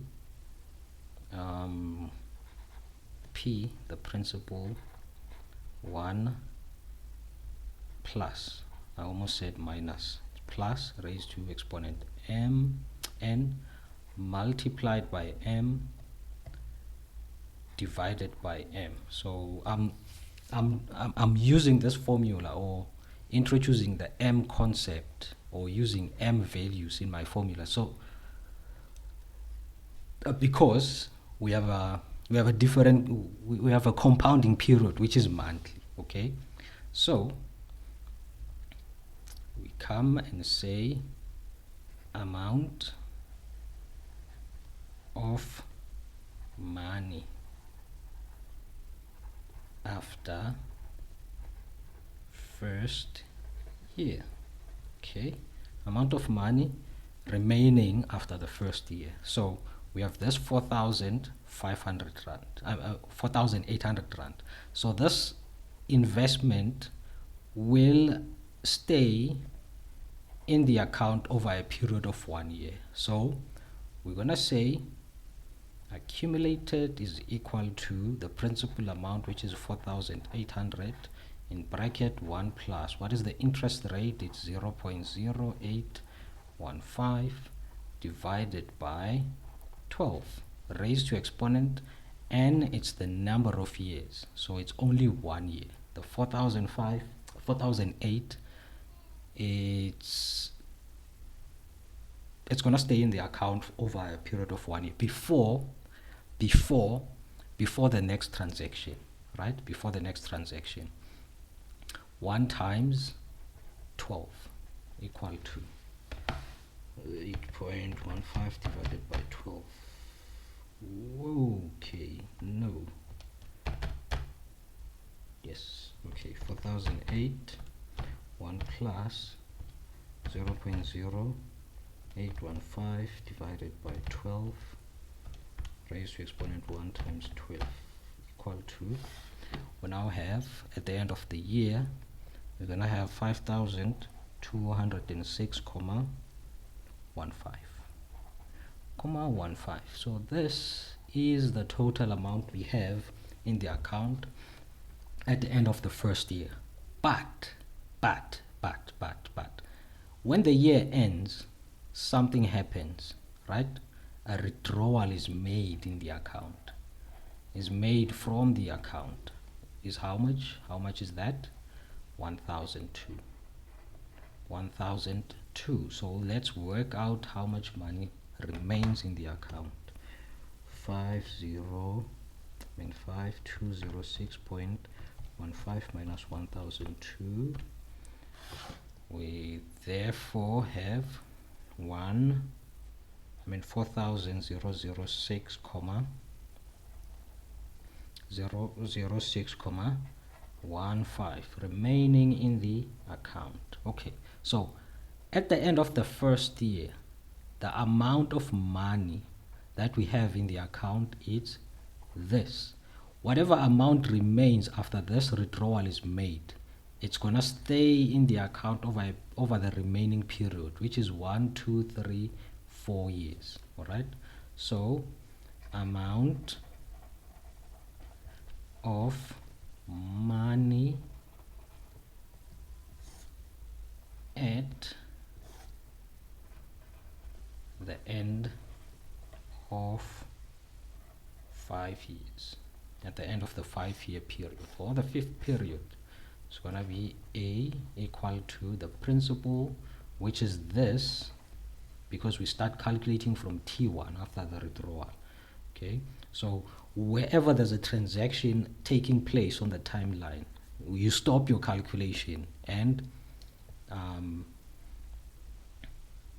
allow the transaction to impact the amount of money in the account. 1.5 open bracket 1 plus 0.0815 divided by 12 raised to exponent 4, and it's 4 years, right? Multiplied by 12 equal to 6.15 1 plus 0.0815 divided by 12 raised to exponent 4 times 12. So this is the amount of money we have at the end of the 5th year. 0.7.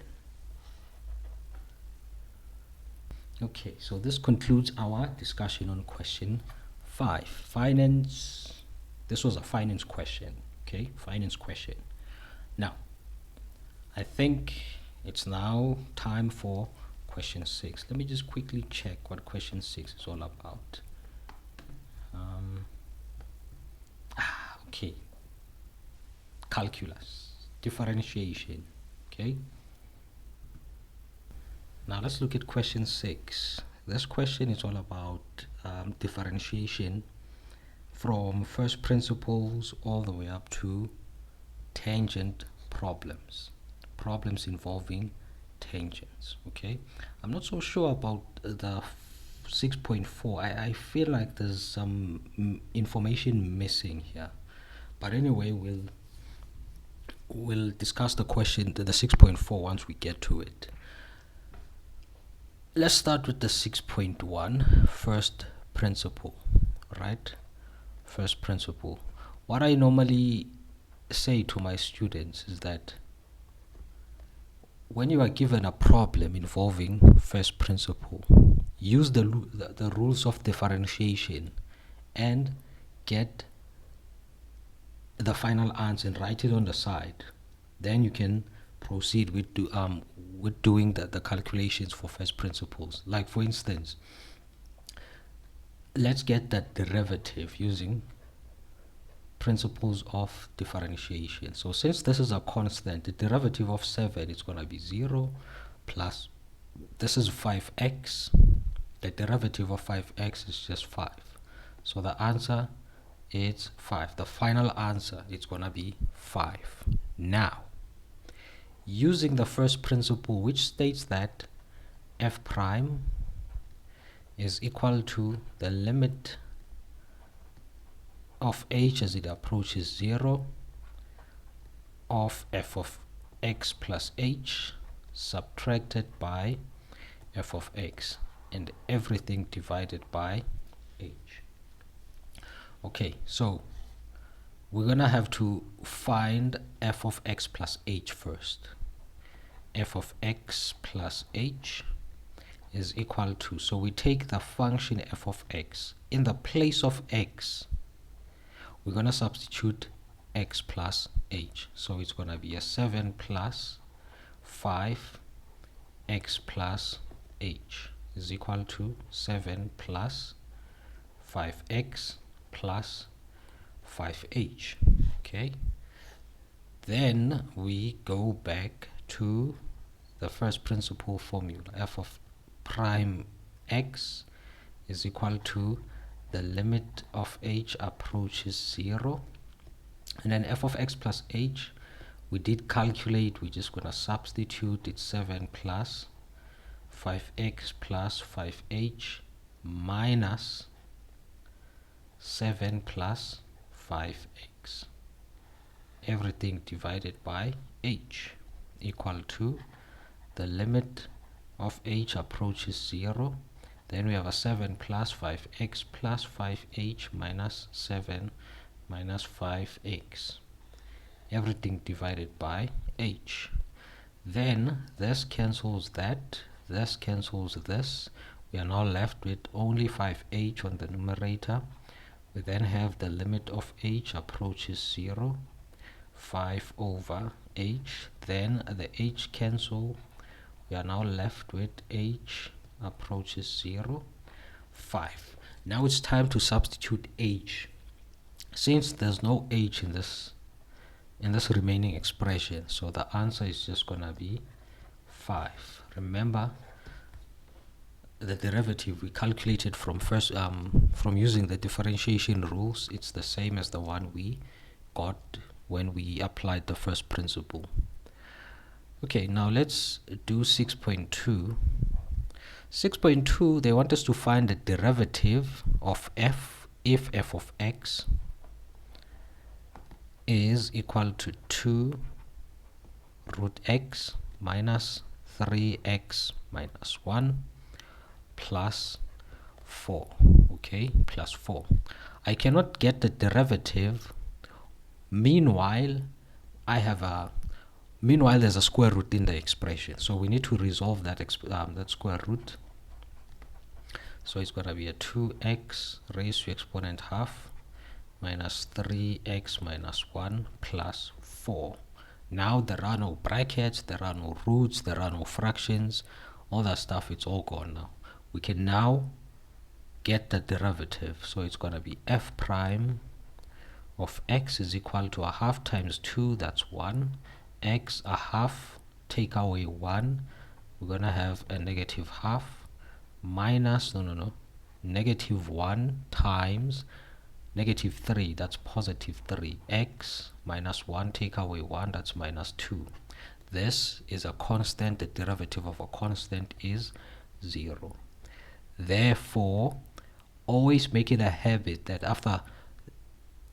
after differentiating, always leave your answers with positive exponents. Okay, so simplifying that, it's gonna be a 1 over x raised to positive half plus 3, everything divided by x raised to exponent 2, positive 2, equal to, then this can be written as a root, as a square root. Exponent half, it's square root x plus 3 over x squared. That's our final answer for 6.2. 6.3. Okay, 6.3. It's another derivative question. Now, I would say this is sort of like a guided problem, because for the first question, 6.3.1, they are asking you to simplify y first. So there is some simplification that needs to be done here. Why? Look at the denominator. The denominator is a binomial. So if you have a case like that, just know that the numerator should be factored. Whenever you have a binomial or even a trinomial as a denominator on a fraction and you are asked to differentiate, the numerator will get factored first, should be factored first. Alright, let's do that. So that's how we're going to simplify y, by factorizing the numerator. So we have a t squared minus a 4. So this is a difference of two squares. T squared minus 4 is just t minus 2 and a t plus 2. Everything divided by t minus 2. Then this gets cancelled by that. Y now becomes equal to t plus 2. You now have your t. Then for the last question under 6.3, that's 6.3.2, we want to find dy over dx, the derivative of this function. 2 is a constant. The derivative of 2 is going to be 0. T is just going to be this one, the exponent of t, times this one here. 1 times 1, that's 1. T raised to exponent 1, subtract 1, that's 0, equal to 1 the answer is just going to be equal to 1, because t raised to exponent 0, it's 1. Any number raised to exponent 0, it's always 1. So the answer is going to be 1, this one basically. Plus 0 is just going to be 1. Okay, 6.4, 6.4. It's the question I was telling you about. A tangent is drawn to the curve of y equal to x squared minus 4x. Determine the x coordinate of the point of contact, the point where the tangent touches the curve. Alright, so with tangent problems, it is a must that you are at least given an idea on the nature or relationship, if it does exist, between the tangent and some other line, right? Or if the relationship is not mentioned, at least they should give you maybe something like, I don't know, maybe a gradient for that tangent, because as I've mentioned earlier on, is that there's some information missing here, right? Because we know that the tangent, the gradient of a tangent to a curve, is always calculated as the first derivative of that curve. We take the equation of the curve, we get the first derivative, right? We get the first derivative. That first derivative is equivalent to the gradient of that tangent at that given point. All right, but now they want us to get the x coordinate. At least they should have given us something like maybe the gradient of the tangent, right? Then we could have worked out the x coordinate. But now there's nothing much that we can do. Okay, there's nothing much that we can do. This is the curve x squared minus 4x. This is the equation of the curve. All right, now if I take this equation and get the derivative, y prime equal to 2x minus 4, this is the first derivative of this curve. Okay, and this derivative also happens to be this derivative also happens to be the gradient of that tangent at a particular point. Okay, now they want us to find the x coordinate of that point of contact. We cannot. At least they should have given us the gradient of the tangent then we can work it backwards. Maybe say, if I don't know, maybe if they told us that the tangent is maybe something like a horizontal line, or maybe they said the gradient of the tangent is equal to 2, then we were going to take this 2, substitute it into the first derivative, and work out what x is. But if maybe, you know what, let's just assume, let's make an assumption here. This question cannot be solved. Let me just say that it cannot be solved because there's some information missing. Now let's assume that the gradient is a horizontal line. So we're just going to take this and say 0 equal to 2x minus 4. Transpose the 2 minus 4. Why am I equating the derivative to 0? Because we know that a tangent that is a horizontal line, the gradient is always equal to 0. A horizontal line has a gradient that is equal to 0. Okay, so that is why I'm making an assumption. Horizontal line, I'm just going to make the gradient to be 0, and we're going to work our x to be 2. So this concludes our question 6, calculus. Now let's jump to question 7. Let's do question 7. Question 7, it's all about Oh, this is the cubic function. Okay, cubic functions. That is question 7. Okay, so we have 4 questions. We're gonna start with the first one where they are asking for the x-intercept. Okay, so okay, 7.1. I'm just thinking about this question. Oh, okay. Look, you have f of x equal to x minus 2 squared x plus 3. And what are we looking for? X-intercept. We want x-intercept, but we need to let y be equal to 0 in order to get the x-intercept. Alright, so we take this equation, equate it to 0, x plus 3, right? X plus 3. Now, you may be thinking, hey, why not multiply the 2 brackets and then, work out my x intercepts, right? But you know what, this equation like this, it's already simplified for you. Okay, it's already simplified for you.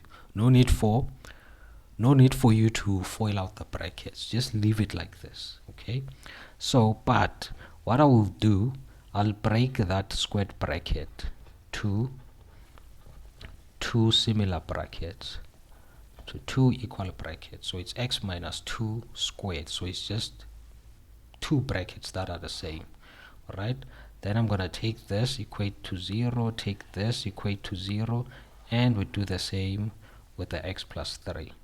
X minus 2 is equal to 0, x is equal to 2. Even for that bracket, I'm gonna get the same solution. So x is equal to 2. I did this on purpose. I separated the 2 brackets on purpose, but I'll give the reason as to why I'm doing this. It's actually an important fact that will be important for you to remember. X is equal to negative 3. So I basically have 2 x-intercepts, the x equal to 2 and the x equal to minus 3. I have 2 x-intercepts, which are 2 and 0 and negative 3 and 0. Then for 7.2 they are asking for the y-intercept. So for the y-intercept, the f of x is the same as y. So where there's x, I'm gonna substitute what? 0. Y is equal to, in the place of x, I'm gonna sub 0 squared.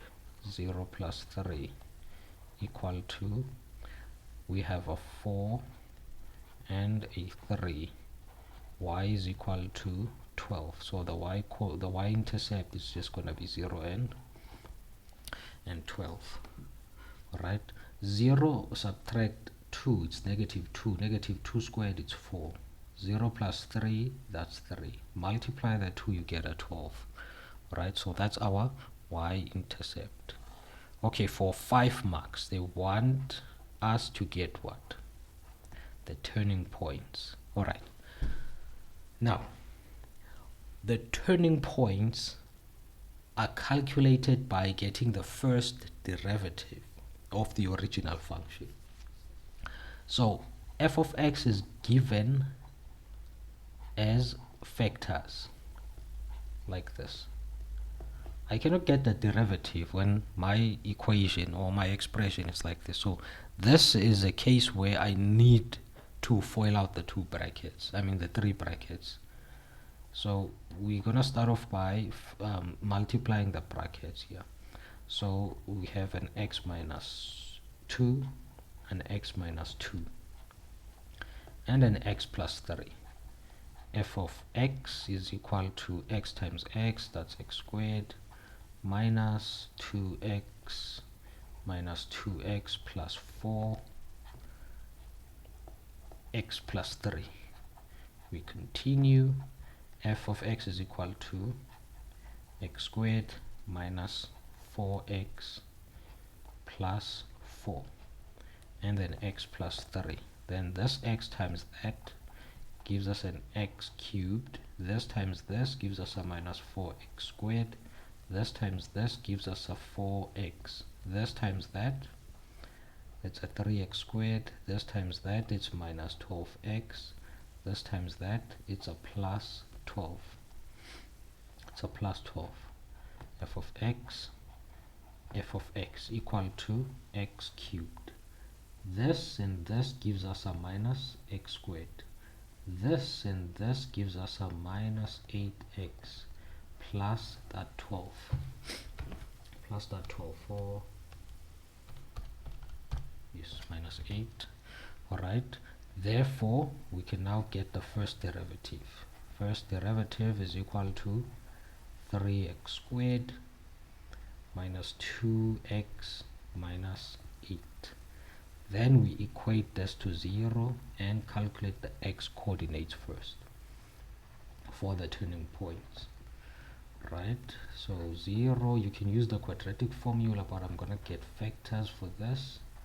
So it's gonna be a 3x and an x, and then what is 6? Okay, so I think I need a 2 this side, 2 and a 4.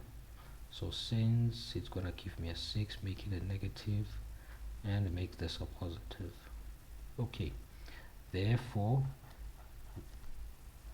3x plus 4 equal to 0, or x minus 2 is equal to 0, x equal to 2, and x is equal to minus 4 over 3. Alright, then we're going to take these x coordinates and substitute them back into the original equation so that we can get the y values. So let's start with this one. I'm substituting x back to this original equation. So minus 4 over 3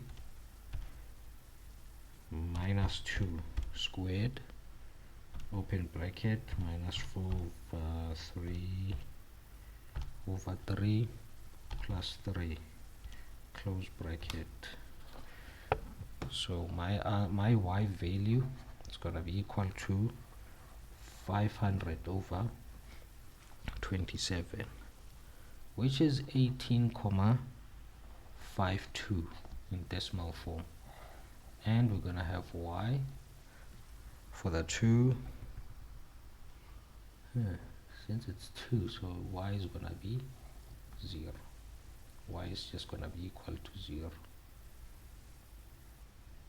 Could I have done this in a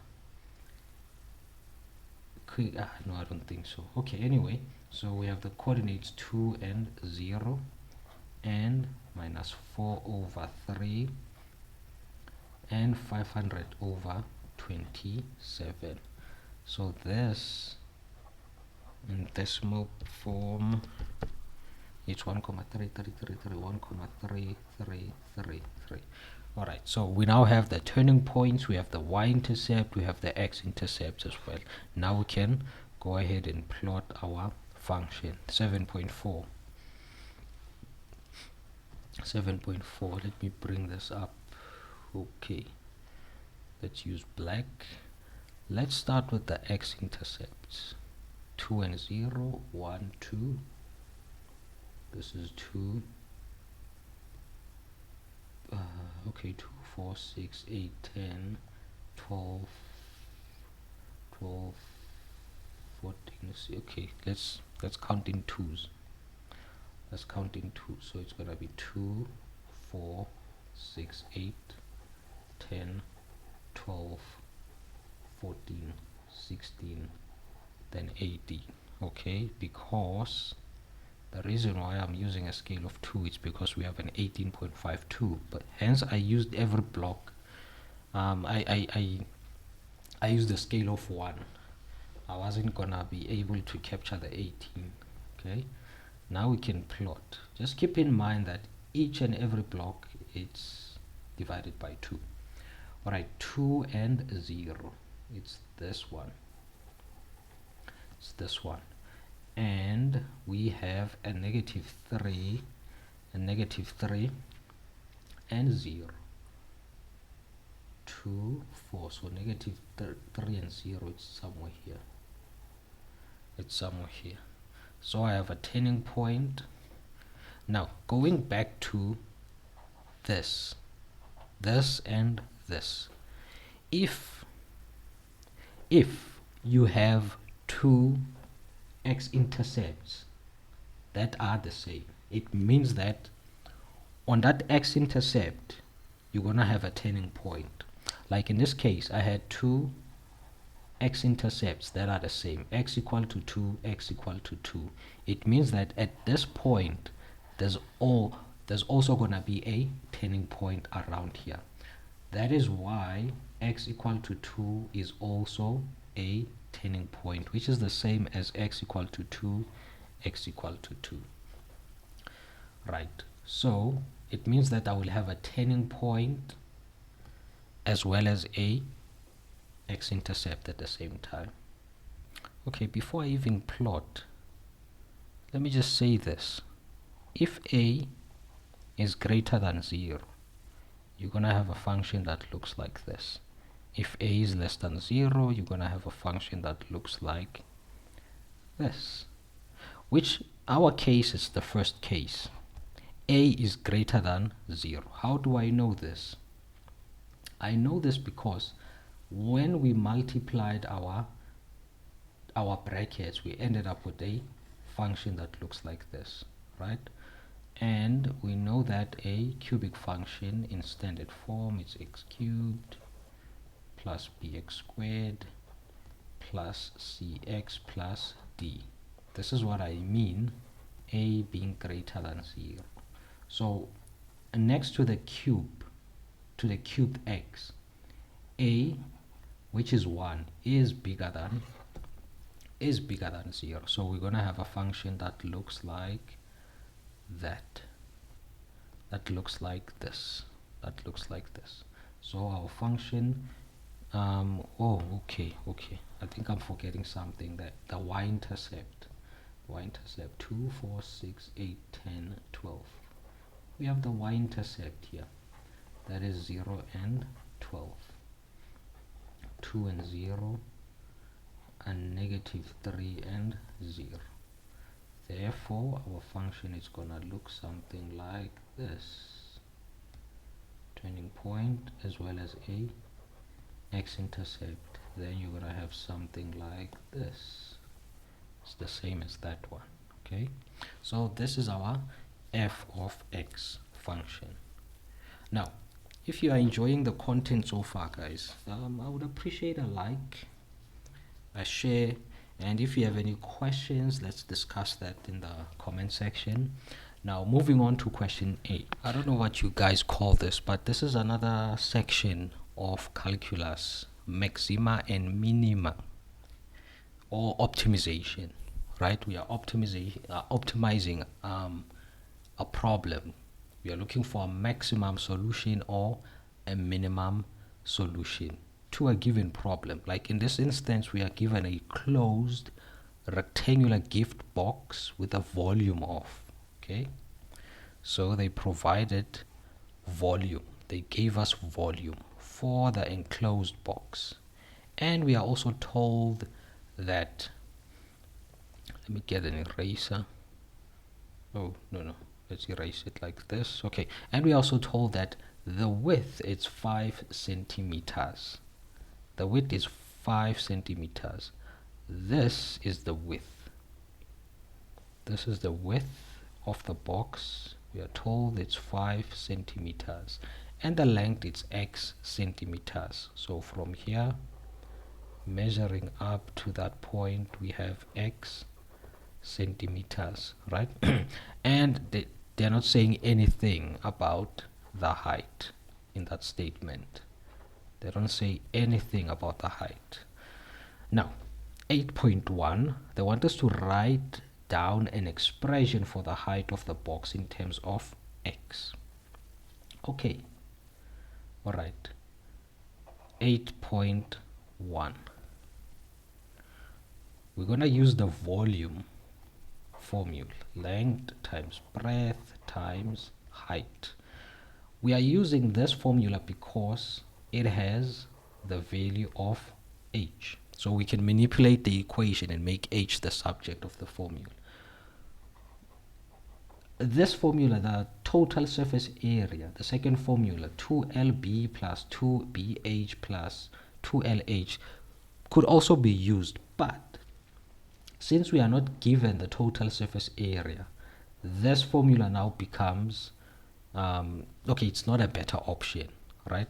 We have to rely on the first one because we are given the volume, and L I do have, B I also have, except for H, right?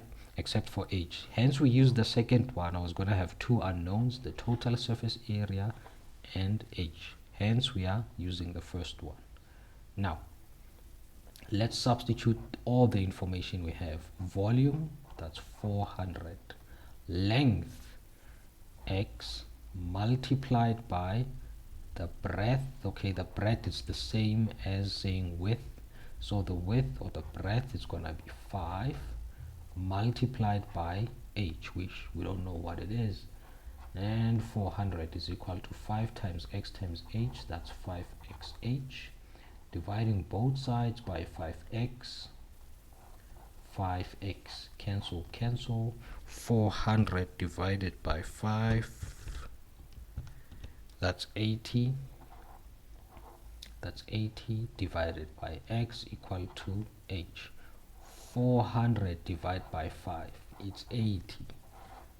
Then the x remains in the denominator. Okay, so this is the value for h in terms of x. Now for 8.2, they want us to show that the total surface area of the box can be given as TSA is equal to 2LB plus 2BH plus 2LH. Alright, now remember that the B is the same as saying width, equal to 2. What is the length? The length is x. The breadth, B, is going to be 5 plus 2 breadth, which is the width. We're going to substitute 5, and then the height, it's 80 over x plus 2. What is the length?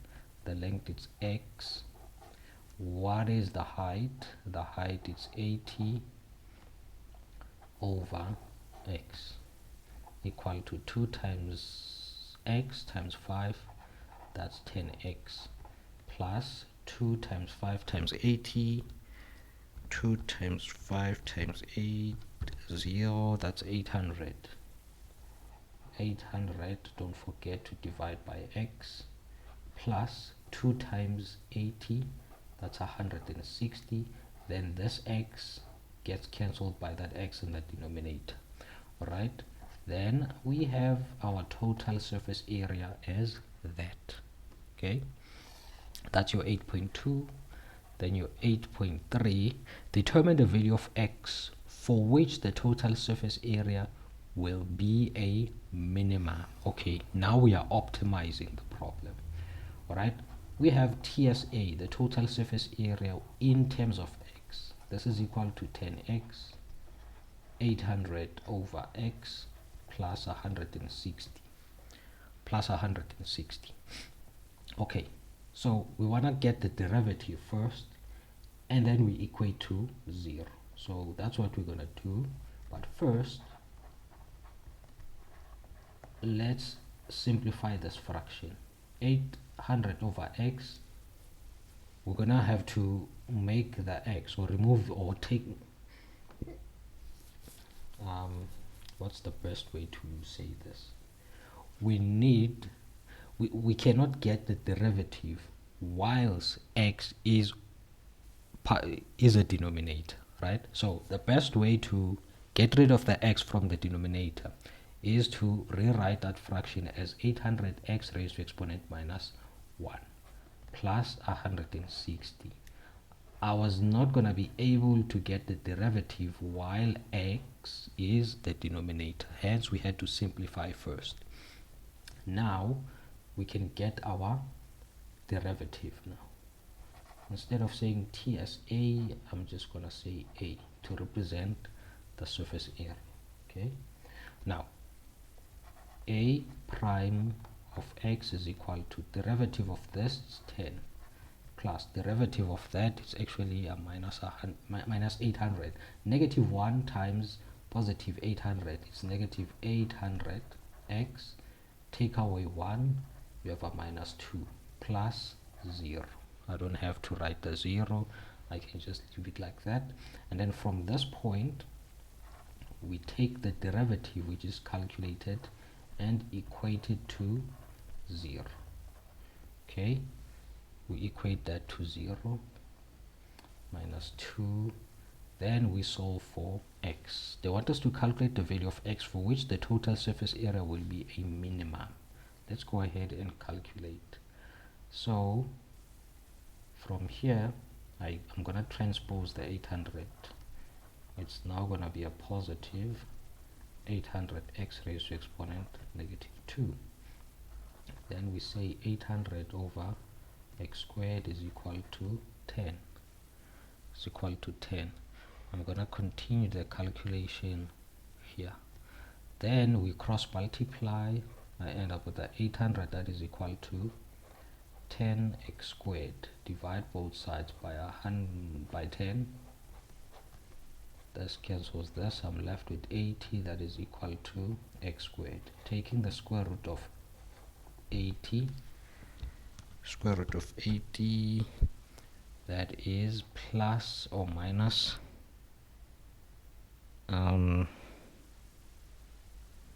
let me see. Okay, it's a plus minus 9 4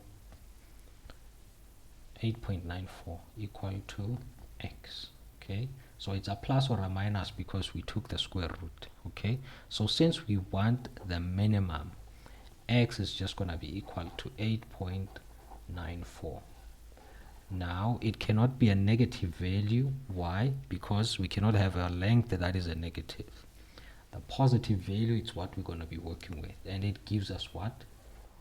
The minimum. Alright, now calculate the minimum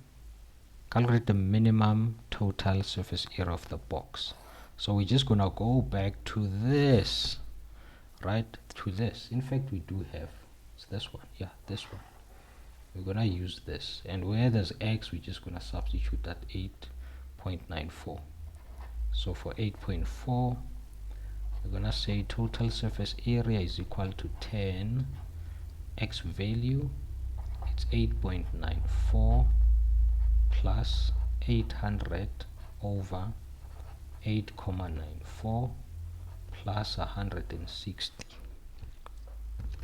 8.94 plus 800 over 8.94 plus 160. Then the answer is going to be equal to 338.89. This is the answer, and the units are going to be centimeter squared. Okay, this brings us to the end of question 8.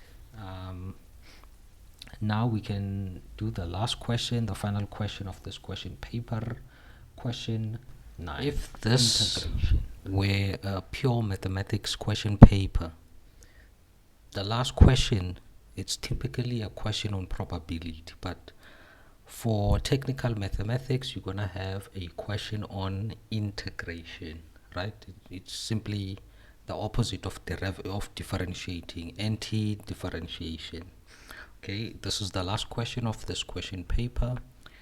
Let's make the most out of it. So we have 9.1 and 9.2. So we have indefinite integrals and a definite integral problem.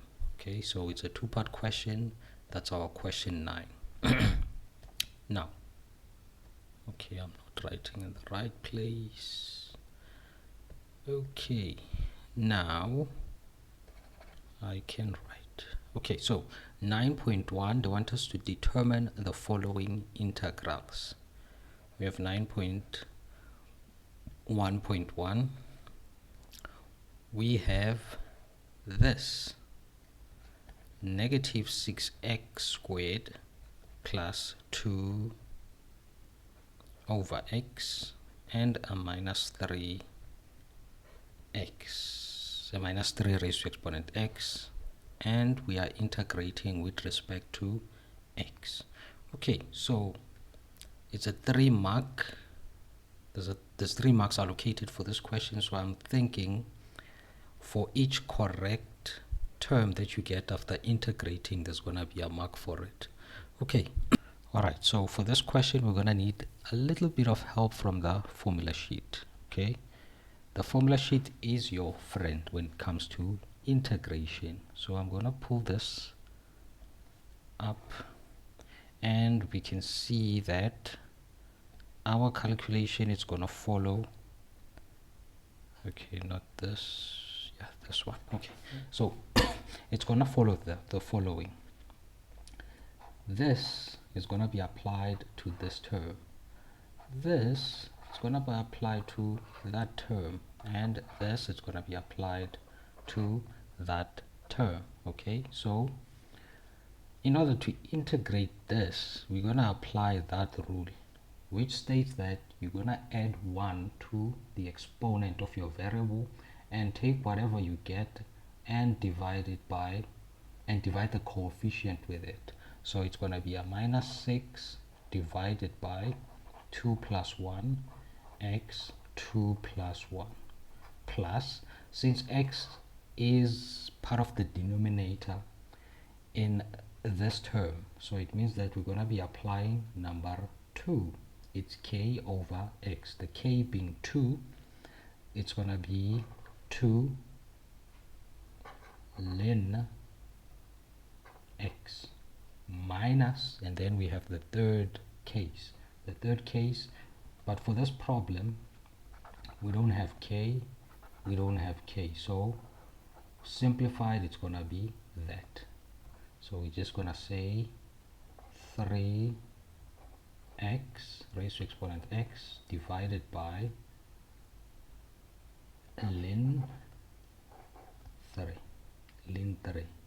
and it's for the coefficient of x, which is 1. Okay, putting the 1 is not necessary there, right? So this is our integral plus c. Let's simplify it. We're gonna have a negative 2, because 2 plus 1, that's 3, negative 6 divided by 3, that's 2, x 3 plus 2 ln x minus 3x over ln 3 plus c. This is our answer. Let's do the second one, the second definite integral. Okay, so 9.1.2, we have that plus y x minus y dx. We are integrating with respect to x, but first we need to remove the brackets. So we're gonna multiply and we're gonna end up with an x squared minus y squared dx. This is a difference of two squares. You just multiply the x's, you get an x squared. You multiply the y, get a y squared. A positive times a negative, it's a negative. Okay, then we integrate with respect to x. We apply the first rule as seen on this formula sheet, right? The first rule on both terms, but the y squared, this is actually a constant. You're going to treat this as a constant. Why? Because we are integrating with respect to x. Anything else that you find on the expression, you treat it as a constant.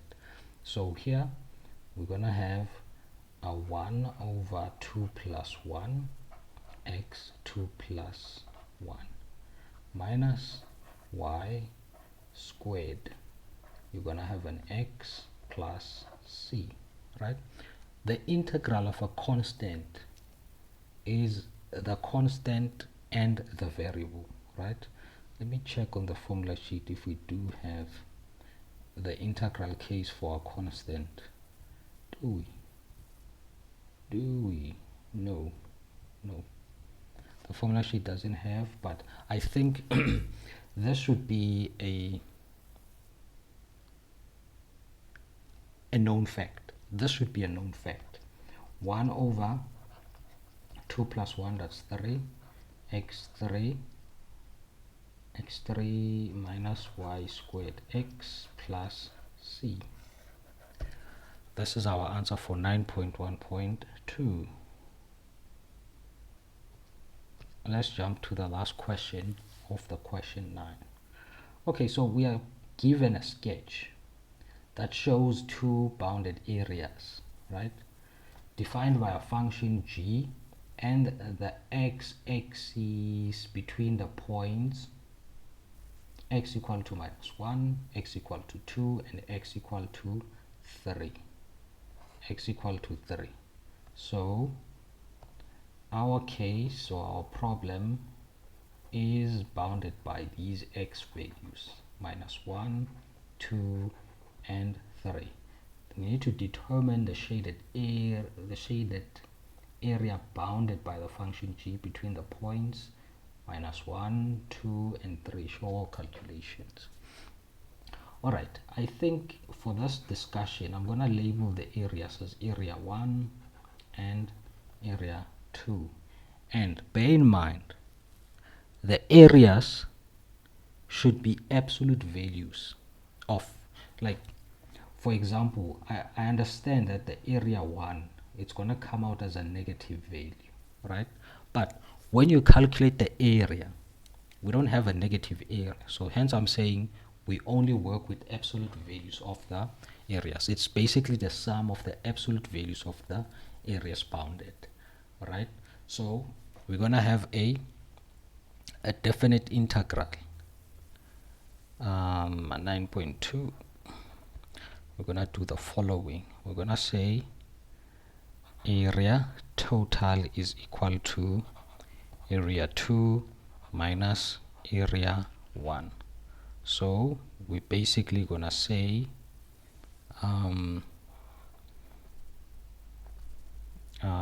boundary 3, 2, g of x. We're going to take the integral of the function g between 3 and 2 and subtract it with the integral of g of x between boundary 2 and -1, okay, and -1. So let's do this. Since we're going to be taking the integral of a common function g between for both of these areas, I think it would be a good idea to calculate the integral first so that we can reduce the calculation work on this one. So let's start off by finding the integral of the actual function. So this is going to be equal to minus 1 over 4x exponent 4 plus 4 over 3 x exponent 3 minus 1 over 2 x squared and minus 6x. No need for you to add in the constant here, because once when you do the subtraction here, the constants are actually going to cancel each other out. Okay, so then we go back to that expression. We're gonna say equal to now that we have the integral of the g of x, we're just gonna say minus 1 over 4 x exponent 4 plus 4 over 3 x cubed minus 1 over 2 x squared minus 6x. Then you close it off and then you place your boundaries 3 and 2 minus 1 over 4. Wow. Wow. Okay, let's continue.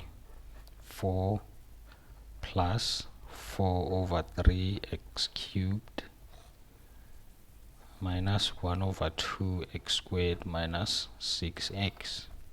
Then you close the bracket, you state the boundaries. This one and that one. Okay. You know, with definite integrals, there's this one boring aspect of it. The calculations can be a bit long at times. Like in this case, I need to substitute the boundaries again, right, and subtract them. So I'm going to take 3, substitute it into this equation, into that integral. Minus 1 over 4, open bracket. Are the integrals correct though? Plus 1, that's 4, divide. 3, divide. 2, divide. Okay, no, I don't have to worry now. Okay, so that's 3 raised to exponent negative 1 over 4, close bracket, 3 raised to exponent 4 plus 4 over 3. I think it would be a good idea for you to also try to check the answers with me as I go along. So that's 3 squared minus 6, then 3. I'm getting a minus I'm getting minus 27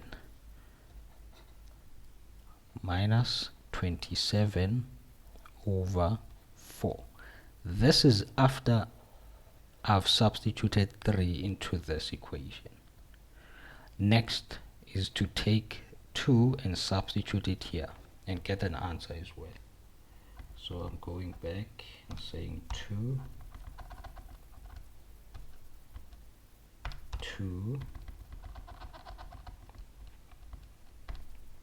then 2, and another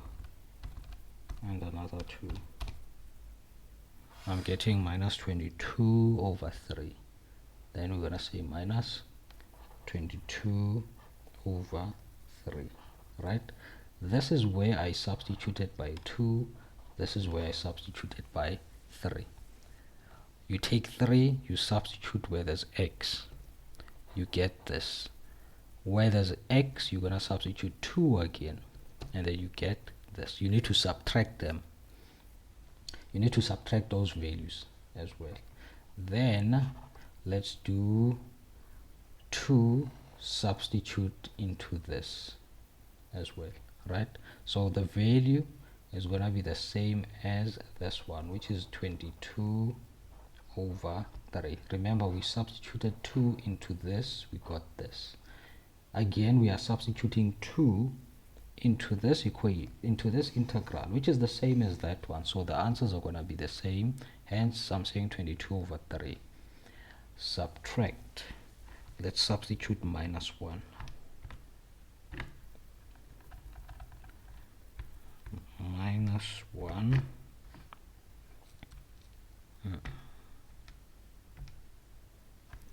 Minus 1.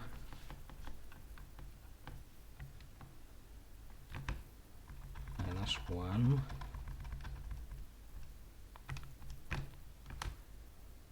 And then the answer is We took minus 1 and substituted. The answer is 47 over 12.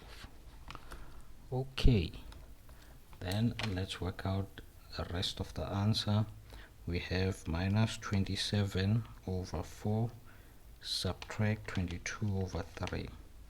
The answer is negative 169 over 12 minus 22 over 3 minus 47 over 12. I'm getting 41 over 12. Then we subtract. Okay, now the denominators are the same, so it's gonna be minus 169 minus 41 divided by 12. 169 41, 210 over 12. Then the answer is 35 over 2. 35 over 2 as the final answer. Okay, this is the last question on this question paper. I hope you had a great experience. You gained something, you learned something. If you did enjoy, please share. Don't forget to like and subscribe for more content like this. For now, I'm hanging up. I'm gonna see you on the next one. Bye bye.